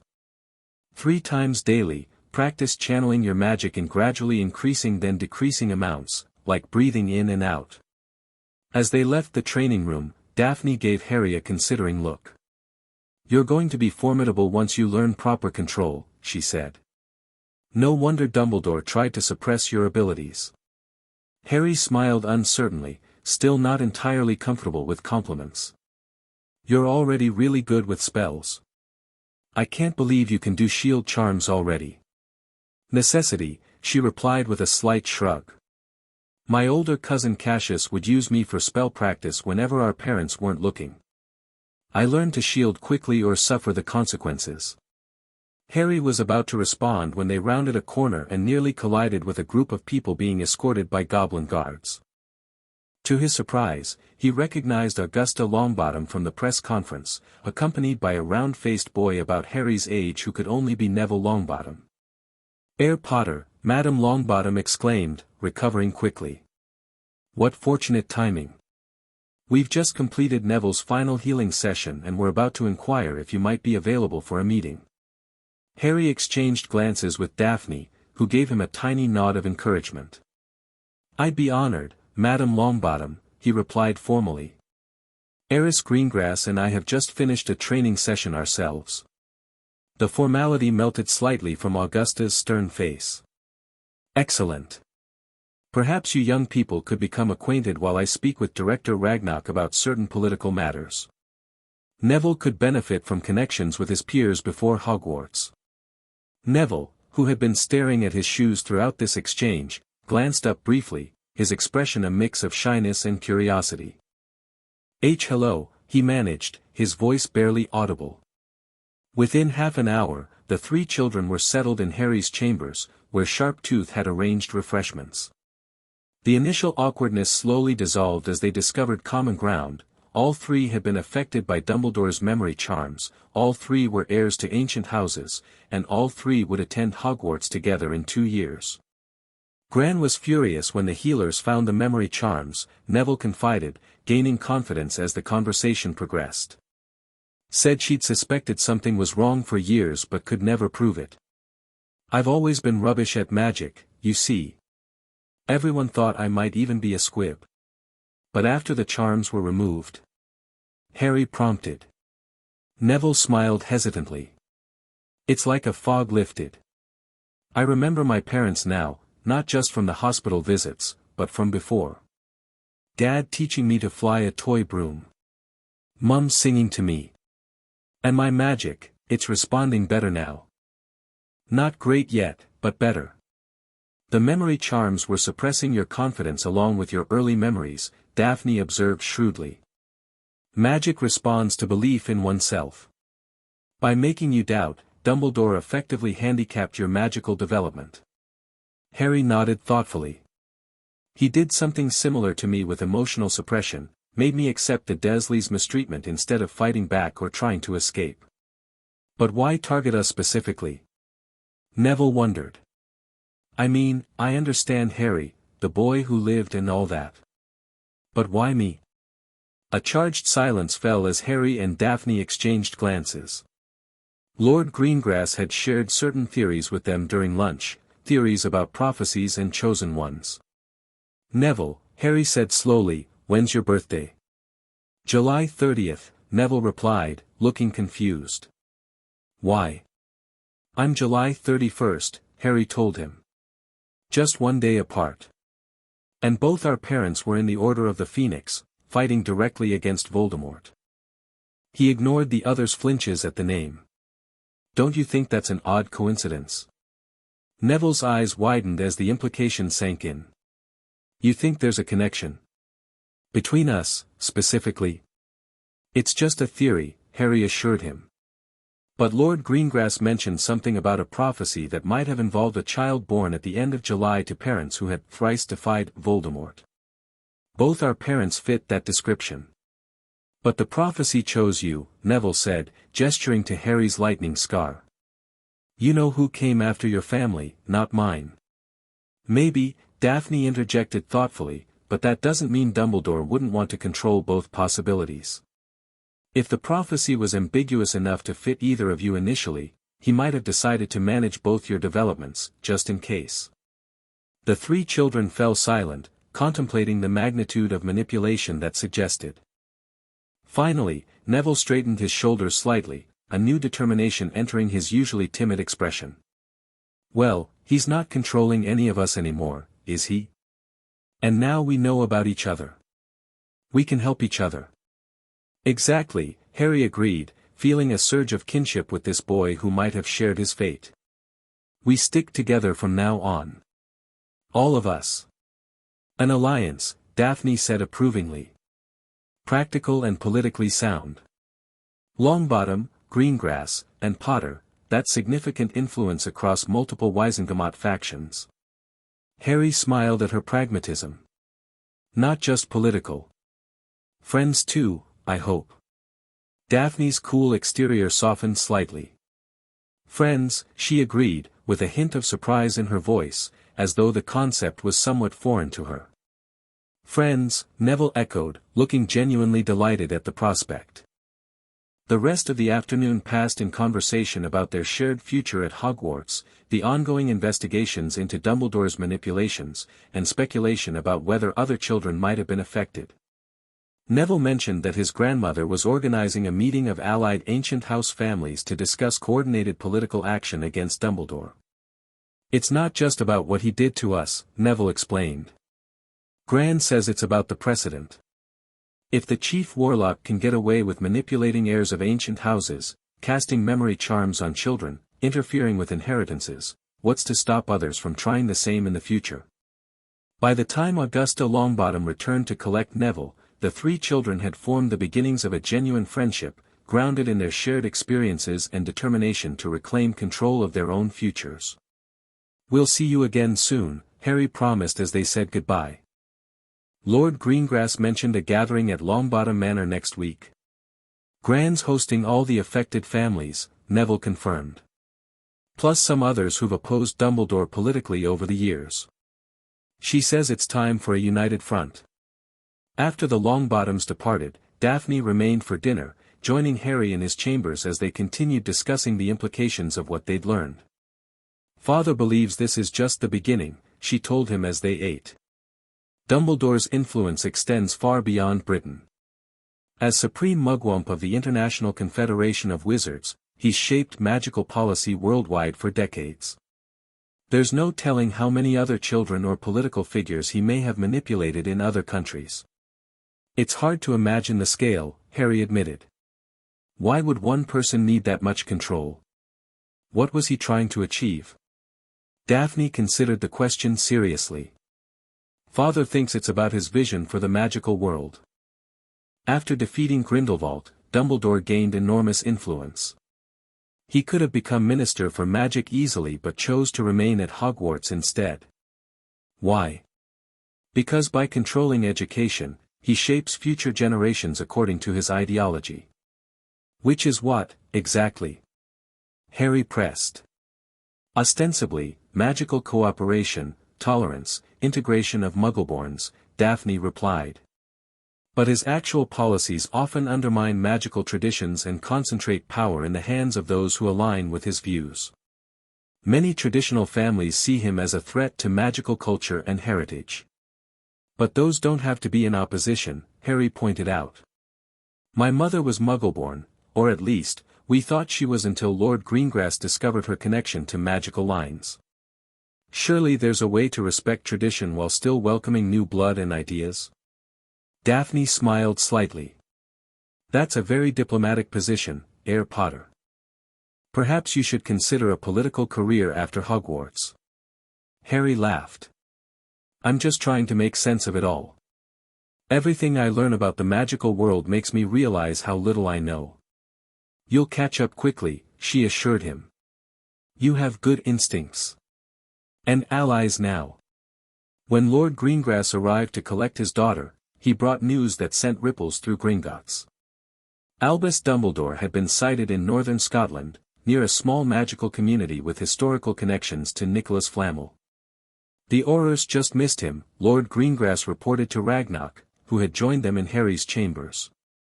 He's moving frequently, never staying in one location for more than a few hours. But the pattern of his movements suggests he's gathering resources and allies. For what purpose? Ragnarok demanded, his dark eyes narrowing. Unknown, but concerning, the wizard replied grimly. Sources within the ICW report unusual activity among Dumbledore's international supporters. There are whispers of a greater threat that supposedly justifies his actions regarding Harry. All eyes turned to Harry, who felt a chill despite the warm evening. He's going to try to take me back, isn't he? He asked quietly. He'll claim it's for my protection or some greater good. He will certainly attempt to regain control, Ragnarok confirmed. Which is why we are accelerating our plans. The memory charm removal sessions will continue as scheduled, but we must prepare for the possibility that Dumbledore will make a move before all 67 charms are broken. What about Sirius? Harry asked anxiously. If Dumbledore knows he's been cleared. Your godfather has the highest level of security at St. Mungo's, Lord Greengrass assured him. And plans are already in motion to transfer him to a more secure location once he's stable enough to travel. The DMLE has assigned round-the-clock aura protection. After the Greengrasses departed, Director Ragnarok remained, his expression unusually solemn even for a goblin. Heir Potter, the War Council has met to discuss our next phase of action against Dumbledore, he said without preamble. In light of these new developments, we believe it is time to escalate our strategies. Harry straightened in his chair. What does that mean, exactly? Thus far, our actions have focused on financial and legal measures, freezing assets, auditing organizations, supporting investigations, Ragnarok explained. These are appropriate first steps in a Goblin War declaration. But as the target continues to evade capture and appears to be mobilizing resources, more direct measures become necessary. A mixture of curiosity and apprehension filled Harry. What kind of direct measures? Goblin retrieval teams will be dispatched to secure artifacts and properties under Dumbledore's control that rightfully belong to Gringotts clients, Ragnarok detailed. This includes certain items from Hogwarts that were removed from family vaults without proper authorization over the years. Additionally, we will activate our intelligence networks abroad to track Dumbledore's movements and identify his allies. And what about me? Harry asked. What should I be doing? Ragnarok's expression softened marginally. Continue your recovery and training, Heir Potter. Each memory charm broken weakens Dumbledore's influence over you. Each skill you master makes you more capable of defending yourself. Your primary duty now is to heal and grow stronger. Harry nodded, though part of him wished for a more active role. It felt strange to be the central figure in this conflict yet largely removed from the direct action. There is one task you might assist with, Ragnarok added, as though sensing Harry's frustration. Tomorrow, after your visit with Sirius Black, we would like you to review certain artifacts recovered from your parents' cottage in Godric's Hollow. The Ministry has finally granted our petition for access, and our teams retrieved several items that may hold significance.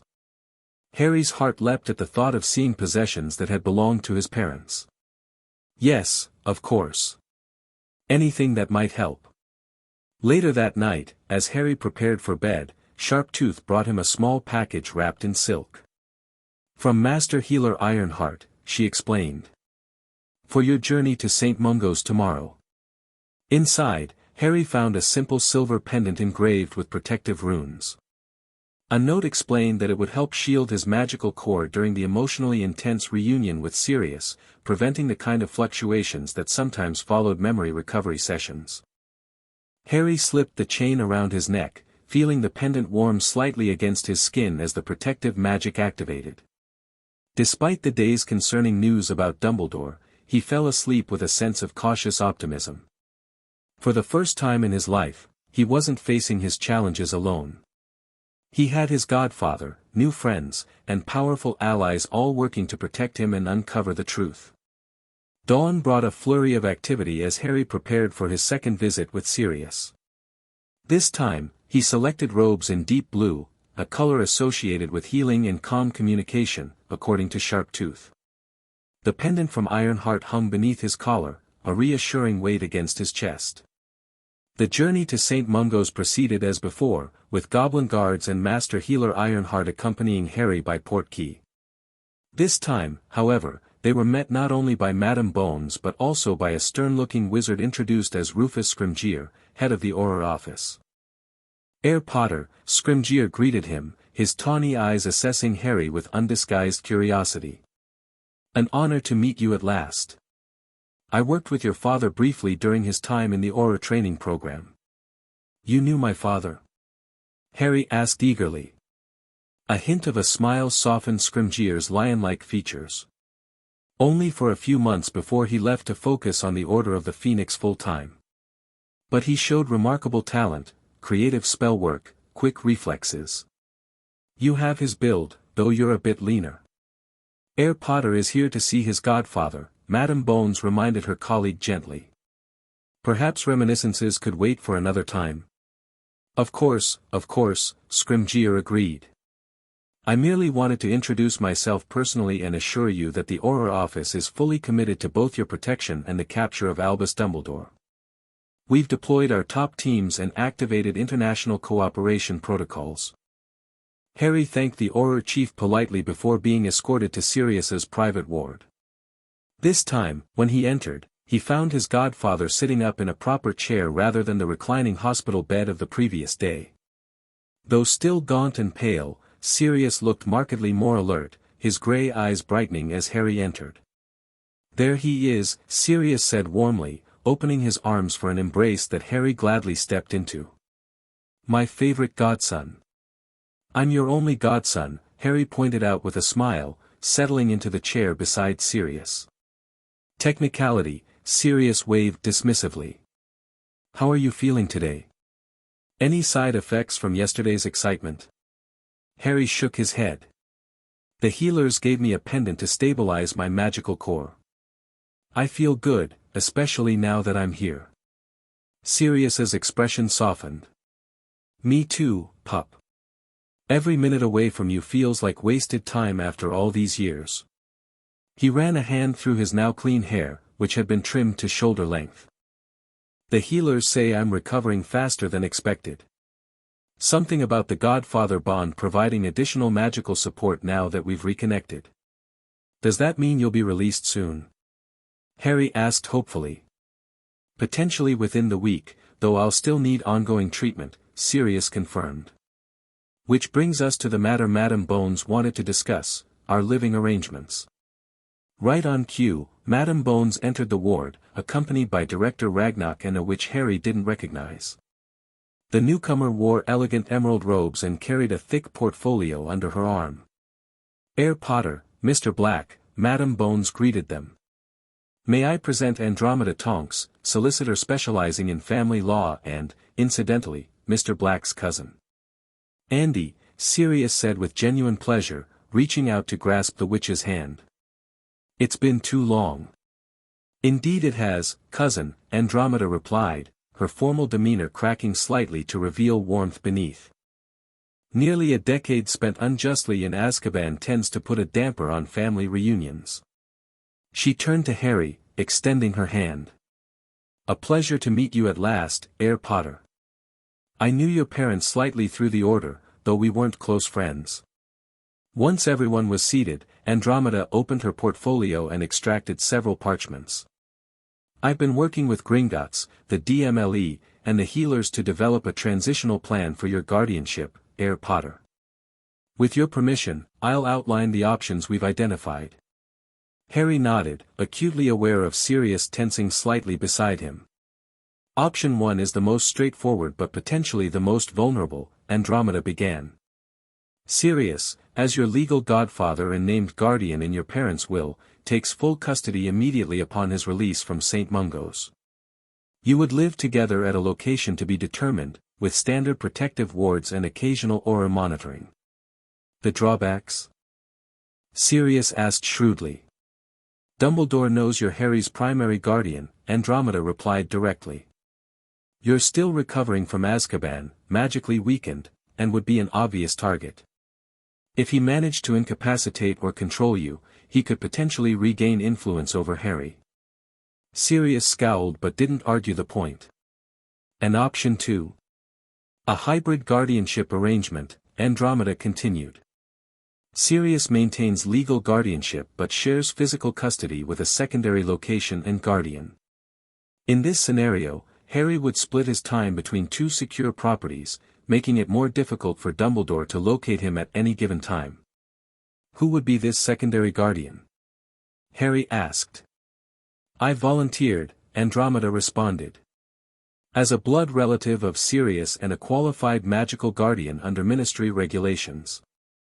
My husband Ted is a Muggle-born wizard who works as a solicitor in both magical and Muggle worlds, providing additional legal protection. Our daughter Nymphadora is currently in Auror training under Alastor Moody. Harry considered this option carefully. The idea of multiple safe houses made strategic sense, but he'd only just found Sirius. The thought of being separated from him again, even part-time, was difficult to accept. And option 3? Sirius prompted. The most secure but most restrictive option, Andromeda said. Harry remains under Gringotts' protection within the bank, with Sirius moving into adjacent quarters once released from St. Mungo's. You would both be essentially living under the highest level of goblin security until all memory charms are removed and Dumbledore is apprehended. A heavy silence fell as they all considered the options. Harry looked to Sirius, trying to gauge his godfather's thoughts. What do you want, Harry? Sirius asked softly, surprising everyone. This should be your decision too. You've had too many choices made for you without your input. Harry took a deep breath, considering his answer carefully. I want us to be together, he said finally. That's the most important thing to me. But I also don't want to put you at risk, Sirius. If Dumbledore is targeting both of us. Perhaps a fourth option, Director Ragnarok interjected unexpectedly. Gringotts could extend our protection to a property of Mr. Black's choosing, establishing it as a secure location under Goblin Wardstone protocols. This would provide security comparable to the bank itself while allowing for more comfortable living arrangements. Mr. Black and Herr Potter could reside there together, with Madame Tonks having regular access as a secondary guardian figure. Sirius's eyes lit up. Potter Haven, he said immediately. James and Lily's country property in Wales. It's unplottable, already has generational blood wards, and hasn't been accessed since before their deaths. Dumbledore wouldn't know about it, it was purchased through the Potter business holdings rather than personally, so it wouldn't have been in any order records. Is this property in the registry Gringotts provided to me? Harry asked, remembering the list of Potter properties he'd been given. It would be listed as Marauder's Retreat, Wales, Sirius confirmed. James used the Marauder names on the business records as an extra layer of security. Only the four of us knew about it, and Peter never visited, so he couldn't reveal its location even if he wanted to. Ragnarok made a note on a golden tablet. We will investigate this property immediately. If it meets security requirements, Goblin Wardmasters could enhance the existing protections and establish secure transportation protocols. The discussion continued for another hour, working out the details of the proposed arrangement. Harry would continue his healing and training during the day at Gringotts but return to Potter Haven, or Marauder's Retreat, each evening to live with Sirius. Andromeda would visit regularly to assist with Sirius's ongoing recovery and provide additional adult supervision. What about when term starts at Hogwarts? Harry asked suddenly. Will I still attend? The adults exchanged glances.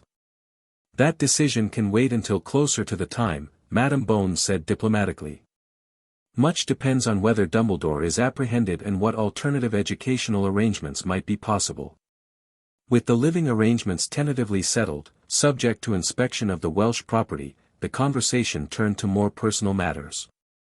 Andromeda excused herself to file the preliminary guardianship papers at the Ministry, and Madame Bones left to coordinate with the Auror team securing the perimeter of St. Mungo's. You'll like Andy, Sirius told Harry once they were alone with Ragnarok. She was always my favorite cousin, the only sane one in the entire Black family. Got herself disinherited for marrying Ted Tonks, a Muggleborn. Best decision she ever made. Your family didn't approve of Muggleborns? Harry asked, trying to understand the dynamics. Sirius's expression darkened. The noble and most ancient House of Black has traditionally been about as prejudiced as they come. Toujours pur is the family motto, always pure. My parents were fanatics about blood purity. That's why I ran away at 16 and went to live with your dad and his parents. Yet you were named heir to the Black family despite this estrangement, Ragnarok observed. Our records show the Black family magic accepted you as rightful heir despite your brother Regulus being your parents' preferred choice. Magic has its own ideas about worthiness, Sirius said with a shrug. Much to my mother's eternal fury, the family magic chose me even after I was burned off the tapestry. Not that I ever wanted the title or responsibilities. But you'll accept them now? Harry asked quietly. For us? Sirius met his godson's eyes. For you, Harry, I'd do anything, including becoming Lord Black if it gives us additional protection and resources against Dumbledore. The Black family magic is powerful and ancient. It might be useful in keeping you safe. Director Ragnarok seemed pleased by this declaration. Gringotts can begin preparations for your formal investiture as Lord Black once you're medically cleared. Combined with your role as Harry's guardian, this would place you in a uniquely powerful position both magically and politically. Their remaining time together passed quickly as Sirius shared more stories about Harry's parents and their school days. He was careful to keep the conversation positive, focusing on happy memories rather than the war that had eventually claimed their lives. Your mother was brilliant at charms, Sirius told Harry proudly. Could create new spells by the time she was 15. And your dad, his transfiguration work was art. Becoming an animagus at 16 isn't something just anyone can do. Could I learn to be an animagus too? Harry asked eagerly. Sirius grinned. Absolutely, when you're a bit older. It's in your blood, after all. James would expect nothing less. All too soon, Healer Strout returned to end the visit, though she confirmed they had approved a longer session for the following day. Mr. Black's magical core is recovering remarkably well, she told Harry. The reconnection with you seems to be accelerating the healing process. As Harry prepared to return to Gringotts, Sirius caught his hand. One last thing before you go, pup. I've been thinking about the memory charms, specifically, why there are so many. 67 is an extraordinary number. Master Healer Ironheart says they span my entire childhood, Harry replied. Some are specific memories, others suppress abilities or emotions. Sirius nodded thoughtfully. But why start so early? Why charm a 15-month-old baby? What could you possibly have known or been capable of that Dumbledore needed to suppress immediately after your parents' deaths? The question hung in the air between them, unanswerable yet profoundly unsettling. What indeed had baby Harry known or done that had so concerned the most powerful wizard of the age? Back at Gringotts, Harry found a surprise waiting in his chambers, a large trunk marked with the Potter crest, retrieved from his parents' cottage in Godric's Hollow. According to Ragnarok, goblin cursebreakers had carefully examined every item for harmful magic before delivering it to him. "We believe this trunk was magically sealed on the night of the attack," Ragnarok explained. "It appears your mother activated some form of protective charm just before Voldemort's arrival. The Ministry teams that initially searched the cottage were unable to open it, and Dumbledore apparently couldn't bypass Lily Potter's spellwork despite multiple attempts." Harry approached the trunk with reverence, running his fingers over the engraved crest. "How did your team manage to open it if Dumbledore couldn't?" "We didn't," Ragnarok said simply. "The trunk recognized your magical signature when you returned to Gringotts and unsealed itself. Blood magic, most likely, keyed to respond only to you." With trembling hands, Harry lifted the lid. Inside, he found a collection of items carefully packed and preserved: photo albums, journals, letters, small trinkets, and what appeared to be research notes in his mother's elegant handwriting. At the very top lay a sealed envelope addressed simply, "To Harry, open when safe." His fingers traced his name in his mother's handwriting, a lump forming in his throat. This was a message meant specifically for him, preserved all these years, protected by his mother's magic, waiting for the moment when he would be ready to receive it. "Would you like privacy?" Ragnarok asked, uncharacteristically gentle. Harry nodded, not trusting himself to speak. Once alone, he carefully broke the seal on the envelope and unfolded the parchment inside, revealing 2 pages covered in the same elegant script as the address. "My dearest Harry, if you're reading this, then our worst fears have come to pass. Your father and I are gone, but you have survived. First and foremost, know that we love you, completely, eternally, beyond measure. Nothing can ever change that, not even death. This letter is protected by blood magic. It will find its way to you only when you are both old enough to understand its contents and in a place of safety, away from those who might wish to control your destiny. I've enchanted it to resist tampering, including memory charms, so whatever you learn here cannot be taken from you. Harry, there are things you must know. Truths that have been kept from too many for too long. I'll try to be brief but clear. Albus Dumbledore is not the benevolent leader the wizarding world believes him to be. His agenda extends far beyond the defeat of Voldemort, to the reshaping of magical society according to his vision of the greater good, a phrase and philosophy he shared with Gellert Grindelwald in their youth. Your father and I discovered this too late. When we questioned certain order missions, when we began researching the prophecy independently, Albus grew concerned. When I uncovered evidence linking him to experimental magic involving children's magical cores, he moved to isolate us completely under the guise of protection. The Fidelius charm was his suggestion, but not for the reasons he claimed. Yes, it would hide us from Voldemort, but it would also cut us off from our allies, leaving us dependent on Albus and his chosen confidants. Most disturbing of all, I found evidence that the prophecy, the very reason Voldemort hunts us, may have been engineered. Not fabricated entirely, but influenced, guided toward a specific interpretation that serves Albus's long-term plans. I've included my research notes and evidence in this trunk. Study them carefully. Trust Sirius, Remus, and the goblins of Gringotts, who have been allies to the Potter family for generations. Your heritage is greater than you know. Both the Potter and Evans lines connect to powerful magical legacies.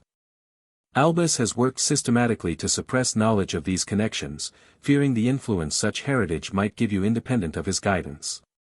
Most importantly, Harry, trust yourself. You were born with extraordinary magical gifts. Even as a baby, you've shown abilities that should be impossible for your age. These gifts are your birthright, not tools for others to direct or suppress. I've cast every protective charm I know upon you in this trunk. Some are ancient magic, forgotten by most. Blood magic, condemned by the Ministry but practiced by our ancestors for centuries. If I am successful, these protections will shield you from both physical harm and magical manipulation. Remember that we love you. Live bravely, think independently, and never stop questioning those who claim absolute authority. Magic is wonder and mystery and infinite possibility, don't let anyone reduce it to their narrow vision. All my love, always, Mum, Lily Evans Potter, P.S. Your father wishes me to add, mischief managed, but adventure awaits. We're so proud of you, son. Tears streamed down Harry's face as he read and reread the letter. His mother's words reached across time to embrace him, to warn him, to remind him he was loved. She had known, somehow, she had known what Dumbledore might do and had prepared this safeguard, this touchstone to truth that not even the most powerful wizard could erase. With reverent care, he set the letter aside and began exploring the trunk's other contents. The research notes his mother mentioned were extensive, covering diverse topics from ancient prophecy interpretation to experimental charm work to something called Horcruxes that seemed to particularly disturb Lily, judging by her frantic annotations. One journal, dated just weeks before their deaths, contained a passage that made Harry's blood run cold. October 15, 1981, Albus visited again, insisting we remain under the Fidelius. When Harry demonstrated accidental magic during his visit, summoning his stuffed wolf from across the room, I noticed Albus watching with an expression I've never seen before, calculation mixed with something like fear. After Harry was asleep, he questioned me extensively about previous incidents of accidental magic, seeming particularly concerned about any indication Harry might be a natural legilimens like my grandfather. When I deflected his questions, he suggested a developmental assessment charm to ensure Harry's magical growth was proceeding normally. James refused, saying Harry was obviously developing fine. The tension was palpable. After Albus left, James admitted he's beginning to share my concerns. Lily, he said, I think you're right. He doesn't see Harry as a child to be protected, he sees him as a weapon to be forged. Harry closed the journal, his hands shaking slightly. A weapon to be forged. Was that what Dumbledore had been doing all these years with the memory charms? Forging Harry into a weapon against Voldemort, or perhaps for some other purpose entirely? He continued sorting through the trunk's contents, finding comfort in photographs of happier times, his parents' wedding, his own birth and early months, gatherings with friends who had seemed like family. Sirius appeared in many images, always close to James, often holding baby Harry with unmistakable pride and love. At the bottom of the trunk, wrapped in a protective cloth, Harry found a wand, elegant, made of willow, still warm to the touch despite the years that had passed. His mother's wand. Beside it lay a small, leather-bound book labeled simply, For Harry's Protection. The book contained rituals, ancient magic that the Ministry classified as borderline dark due to the use of blood and sacrificial elements. According to Lily's notes, these were protection spells used by magical families for centuries before the Ministry's regulations, designed specifically to shield children from magical harm and manipulation. These rituals are not dark in purpose or outcome, Lily had written. They've been classified as such by those who fear magic they cannot control or monitor. The difference between dark and light is not in the magic itself, but in the intent of the caster and the willing or unwilling nature of any sacrifice involved. The final pages described a ritual of last resort, a mother's ultimate protection through willing sacrifice, ancient magic that could shield a child even from the killing curse if cast with perfect love and complete acceptance of death. Had his mother used this ritual the night Voldemort came? Had her research into these ancient protections enabled Harry to survive when no one else had ever done so? A soft knock at the door interrupted his thoughts. Sharptooth entered with a tray of food, her eyes widening slightly at the array of items spread across the floor around Harry. Forgive the intrusion, Herr Potter. You've missed dinner, and Master Healer Ironheart insisted you maintain regular meals to support your recovery. Harry realized with surprise that hours had passed while he explored the trunk's contents. The magical windows now showed a night sky scattered with stars. Thank you, Sharptooth, he said, carefully gathering the most sensitive documents and returning them to the trunk. I lost track of time. As he ate, Harry's mind continued processing everything he'd discovered. His mother's letter and research painted a disturbing picture of Dumbledore, not as the grandfatherly protector of the wizarding world, but as a manipulative strategist willing to sacrifice individual lives and freedoms for his conception of the greater good. Most disturbing was the suggestion that the prophecy itself might have been engineered somehow. If true, it meant the events that led to his parents' deaths, to his life with the Dursleys, to the 67 memory charms, all of it might have been part of Dumbledore's design from the very beginning. After finishing his meal, Harry carefully repacked the trunk, keeping only his mother's letter and wand with him. He placed the wand beside his bed and the letter beneath his pillow, drawing comfort from these tangible connections to his mother's love and foresight. As he drifted toward sleep, Harry's thoughts turned to the days ahead. Tomorrow he would see Sirius again. Soon they would move to Potter Haven, Marauder's Retreat, and begin building the life together that Dumbledore had denied them for 8 years. The memory charms would continue to be removed, restoring more of his true self with each session. And somewhere out there, Albus Dumbledore was gathering resources and allies, preparing for whatever he believed necessary to regain control of the boy who lived. Not this time, Harry whispered into the darkness. Mom and Dad protected me. Sirius and the goblins are protecting me now. And I'm learning to protect myself. His mother's words echoed in his mind as sleep claimed him, trust yourself. These gifts are your birthright, not tools for others to direct or suppress. For the first time since arriving at Gringotts, Harry slept without dreams or disturbances, as though his mother's protective magic still watched over him, guarding against those who would reshape his mind to serve their own purposes. The morning brought new purpose with the dawn. Harry woke early, his mother's letter still clutched in his hand, her warnings and encouragement fresh in his mind. Today would be different. Today he would begin actively preparing to face whatever challenges lay ahead, not as a victim or a pawn, but as the heir to his parents' legacy of courage and independence. After breakfast, instead of waiting for his scheduled training session, Harry approached Sharptooth with a request. I'd like to speak with Master Flintclaw about additional combat training, he said firmly. And with Director Ragnarok about accelerating the memory charm removal process. Sharptooth studied him with new respect.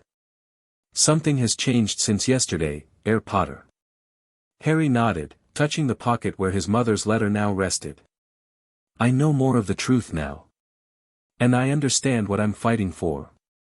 Within an hour, Harry found himself in Director Ragnarok's office, outlining his requests with a confidence he hadn't possessed before.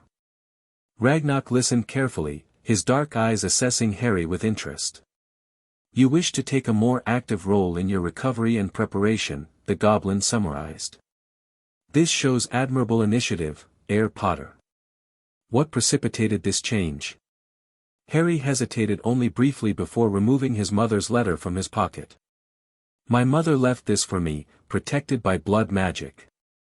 It confirms many of our suspicions about Dumbledore's long-term plans and warns that he saw me not as a child to protect, but as a weapon to forge. Ragnarok's expression darkened as he read the letter Harry offered. Lily Potter was a remarkable witch. Her insights into Dumbledore's character align with our own assessments. He returned the letter with a respectful nod. Very well. We will adjust your schedule to include additional combat training with Master Flintclaw. Regarding the memory charms, however, I must defer to Master Healer Ironheart's judgment. Accelerating the process beyond safe parameters could risk damage to your mind. I understand, Harry conceded. But perhaps we could prioritize certain charms, the ones most likely to be hiding information about Dumbledore's plans or my own abilities that might help protect against him. A reasonable compromise, Ragnarok agreed. I will consult with the healing team immediately. The rest of the morning was devoted to an intensive training session with Master Flintclaw, who seemed pleased by Harry's new determination. The goblin instructor pushed him harder than before, introducing basic defensive spells and evasive movements designed to compensate for Harry's still developing magical control. Power without precision is easily countered, Flintclaw explained as he demonstrated a shielding technique. Dumbledore's suppression of your abilities means you must now learn in months what most magical children develop naturally over years. We must be creative in our approach. By midday, Harry was exhausted but satisfied with his progress. He had successfully cast 3 different shield variations and mastered a basic disarming charm, though his version tended to not just disarm opponents but blast them across the room as well. Your mother's letter mentioned natural abilities that concerned Dumbledore, Flintclaw noted as they concluded the session. Legilimency in particular. This is the magical art of navigating another's mind, reading thoughts, accessing memories. If you have inherited such talent, it would explain much about Dumbledore's efforts to control you. How would we know if I have that ability? Harry asked, intrigued. The next memory charm removal might reveal it, if it was among the abilities Dumbledore suppressed, Flintclaw replied. Until then, we can test for the aptitude using certain goblin methods that differ from wizard legilimency training. After lunch, Harry met with Master Healer Ironheart to discuss adjustments to his treatment plan. The elderly goblin had already spoken with Ragnarok and reviewed Lily Potter's letter. Your mother's insights are invaluable, Ironheart said, studying the magical scan hovering above Harry's head. Based on her notes, I believe these clustered charms, he indicated a tangle of golden threads near the center of the display, may be suppressing the natural legilimency abilities she mentioned. They appear to have been among the first charms Dumbledore cast, perhaps even before your parents' deaths. Can you remove them today? Harry asked eagerly. Ironheart shook his head. Not safely. These are foundation charms, removing them prematurely could destabilize the entire structure of suppressions. However, I believe we can safely target this charm here. He pointed to a single silver thread branching from the cluster, which appears to be blocking your awareness of the ability without fully suppressing it. The healing session that followed was less physically intense than previous ones but required more focused concentration from Harry. Instead of breaking the charm entirely, Ironheart worked to thin its influence, creating what he described as a controlled leak in Dumbledore's suppression. Rather than removing the dam completely and risking a flood, we're opening a small channel to allow the ability to emerge gradually, the healer explained. As the procedure progressed, Harry began experiencing strange flashes of awareness, brief glimpses of Ironheart's surface thoughts, impressions of the other goblin healer's emotional states. The sensations were disorienting but not overwhelming, like suddenly developing a new sense. Fascinating, Ironheart murmured, monitoring the changes in Harry's magical signature. You appear to be a natural passive legilimens, able to receive thoughts and emotions without deliberate intrusion. This is much rarer than active legilimency and generally considered a more subtle, ethical form of the art.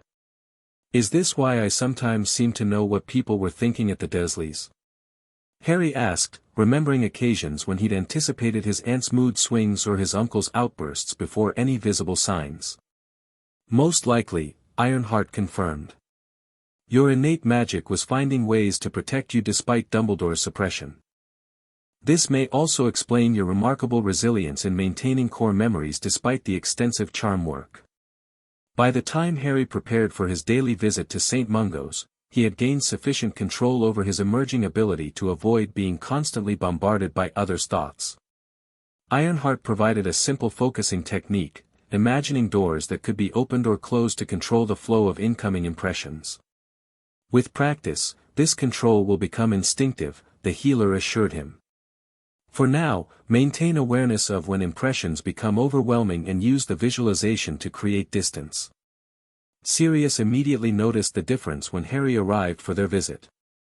Something's changed, he said, studying his godson's face intently. Your eyes, there's a focus there that wasn't present yesterday. Harry smiled, unsurprised by his godfather's perception. I found a trunk my mother left for me, protected by blood magic.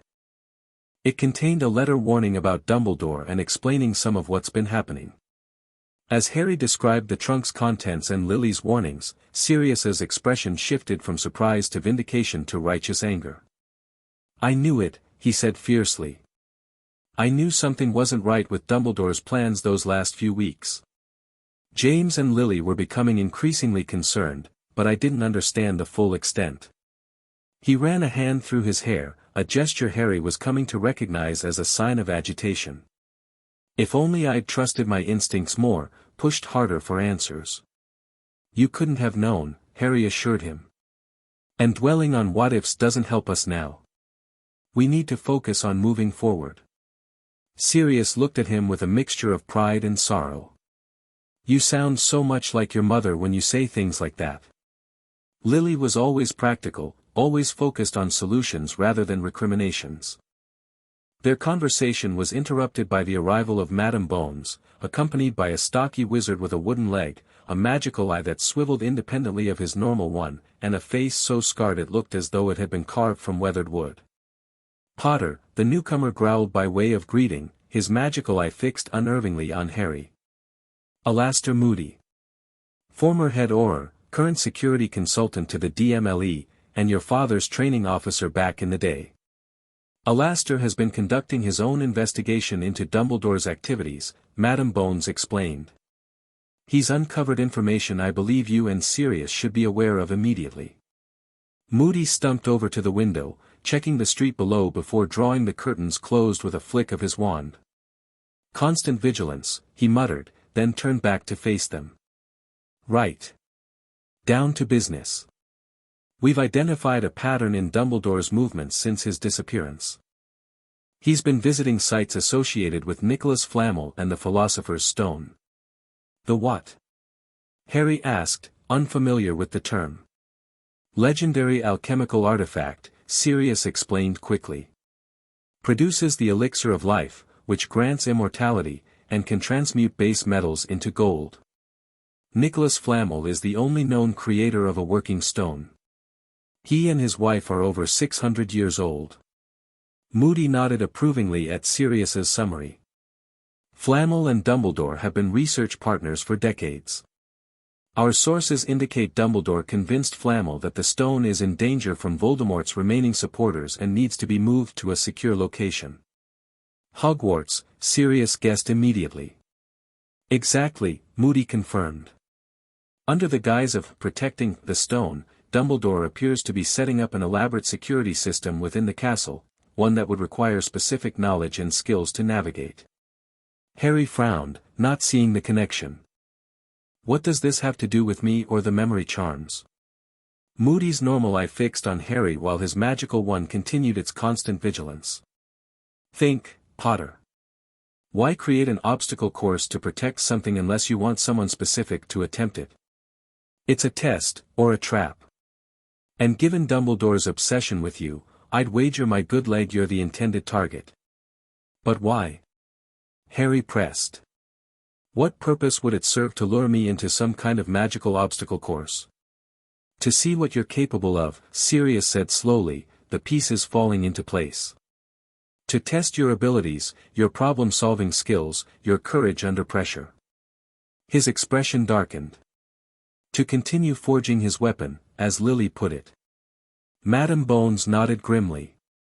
We believe Dumbledore is preparing for your eventual arrival at Hogwarts.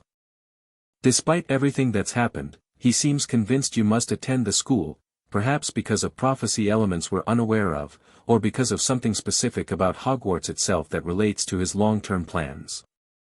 There's more, Moody added. Flamel isn't the only old colleague Dumbledore's been in contact with. He's reached out to members of the original Order of the Phoenix, focusing on those who were particularly loyal to him during the war. Hagrid, Diggle, Vance, Podmore, all reported visits or communications in recent days. He's rebuilding his support base, Sirius concluded. Gathering allies who still believe in his infallibility. While simultaneously spreading a counter-narrative about Harry's condition, Madame Bones added. Sources within the Ministry report rumors that Harry is suffering from magical instability caused by his encounter with Voldemort as an infant, and that Gringott's so-called healing is actually exacerbating the condition. He's laying groundwork to justify retaking control of me, Harry realized, anger building within him. Making people believe I'm unstable and need his guidance. Precisely, Moody growled. Classic disinformation strategy. Create doubt about the victim's state of mind, position yourself as the concerned authority figure, then swoop in to save them from themselves.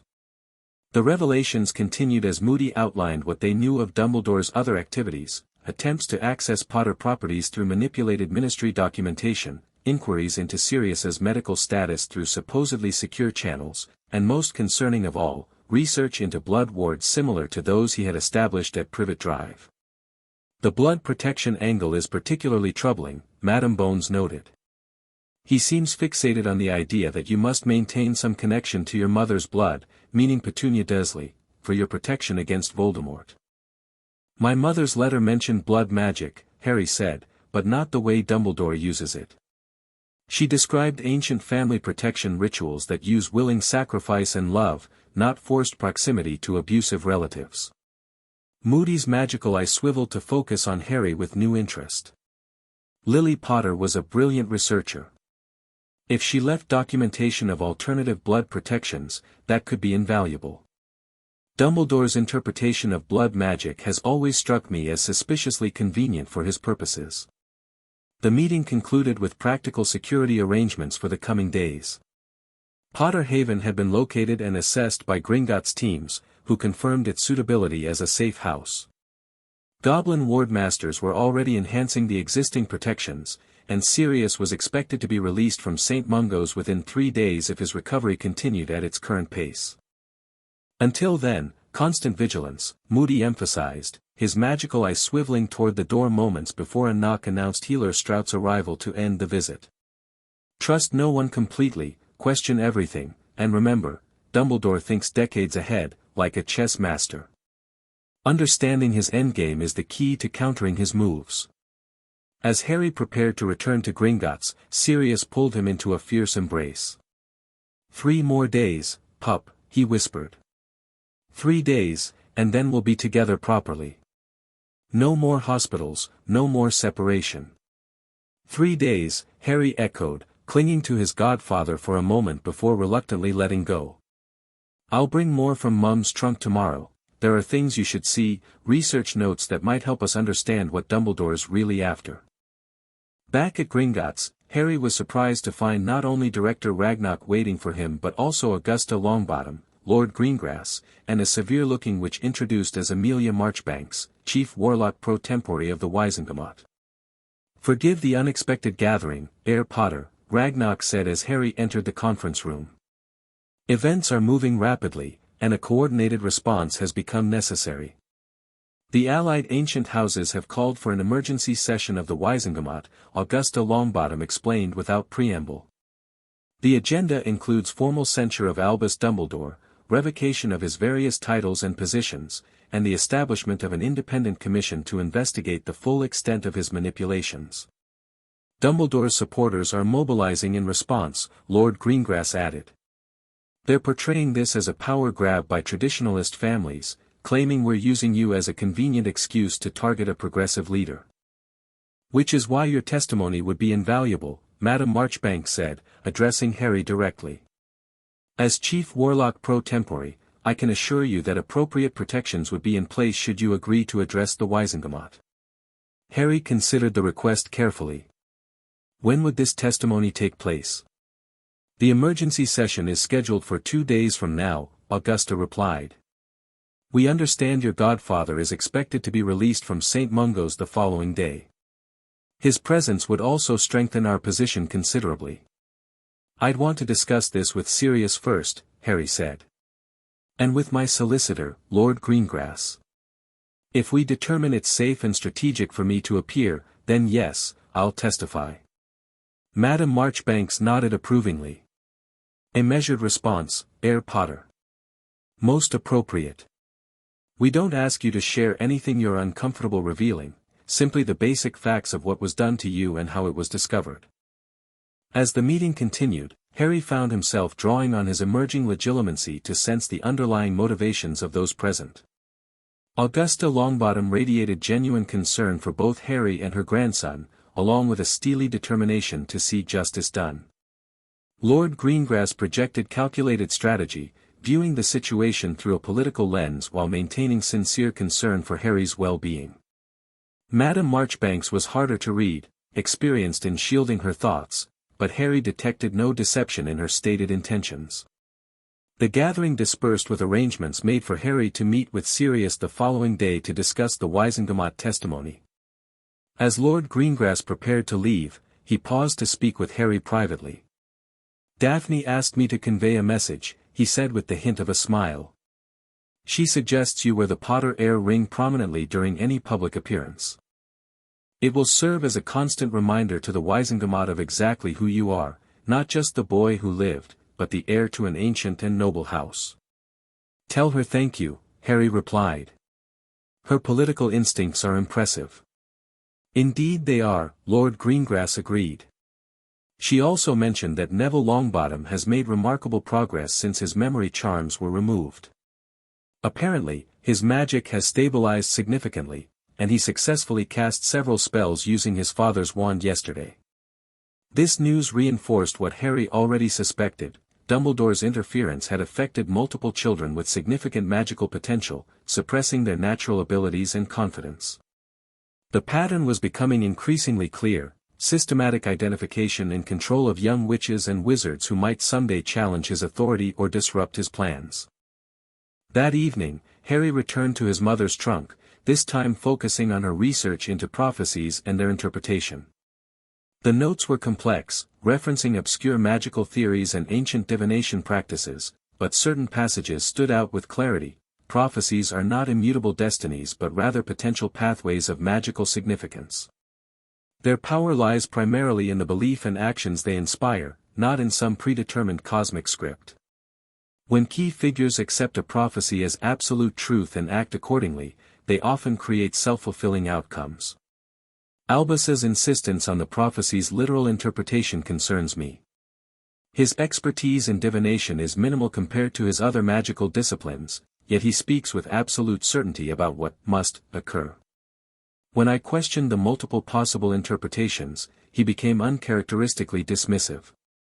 Most troubling is his fixation on Harry specifically. The prophecy could apply to Neville Longbottom with equal validity, yet Albus seems convinced Voldemort will choose Harry.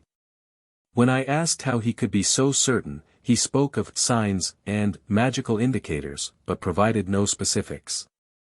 I cannot escape the feeling that he prefers Harry as the prophecy's focus for reasons beyond what he's shared with us. These insights aligned with what Harry had already begun to suspect, that Dumbledore had deliberately steered the prophecy toward him rather than Neville, perhaps because of Harry's particular magical heritage or abilities that made him more useful to Dumbledore's long-term plans. As he prepared for sleep, Harry found himself thinking of the coming days with both anticipation and apprehension.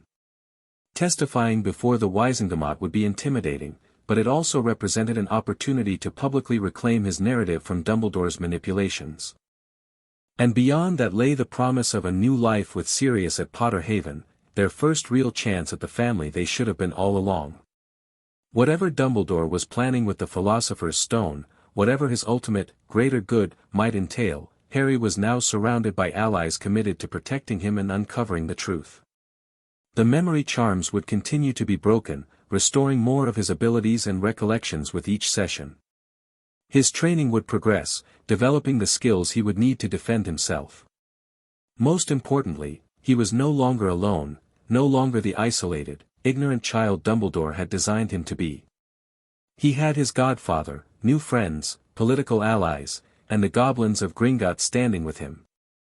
He had his mother's warnings and research, his father's legacy, and his own growing determination to forge his own path rather than follow anyone else's design. The road ahead would not be easy. Dumbledore remained at large, gathering resources and supporters. The full truth of the prophecy and the night his parents died still contained mysteries to unravel. The 67 memory charms represented years of manipulation that would take time to fully undo. But for the first time since arriving at Gringotts, Harry felt truly hopeful about the future. Not just relief at escaping the Dursleys or excitement about the magical world, but genuine confidence that whatever challenges lay ahead, he would face them on his own terms, not as Dumbledore's weapon, but as the son of Lily and James Potter, godson of Sirius Black, and heir to a heritage of courage and independence that no memory charm could ever truly erase. Mischief managed, he whispered into the darkness, echoing his father's words from Lily's letter. But adventure awaits. The end. Thank you for watching this video. Please be sure to subscribe to our channel and like this video.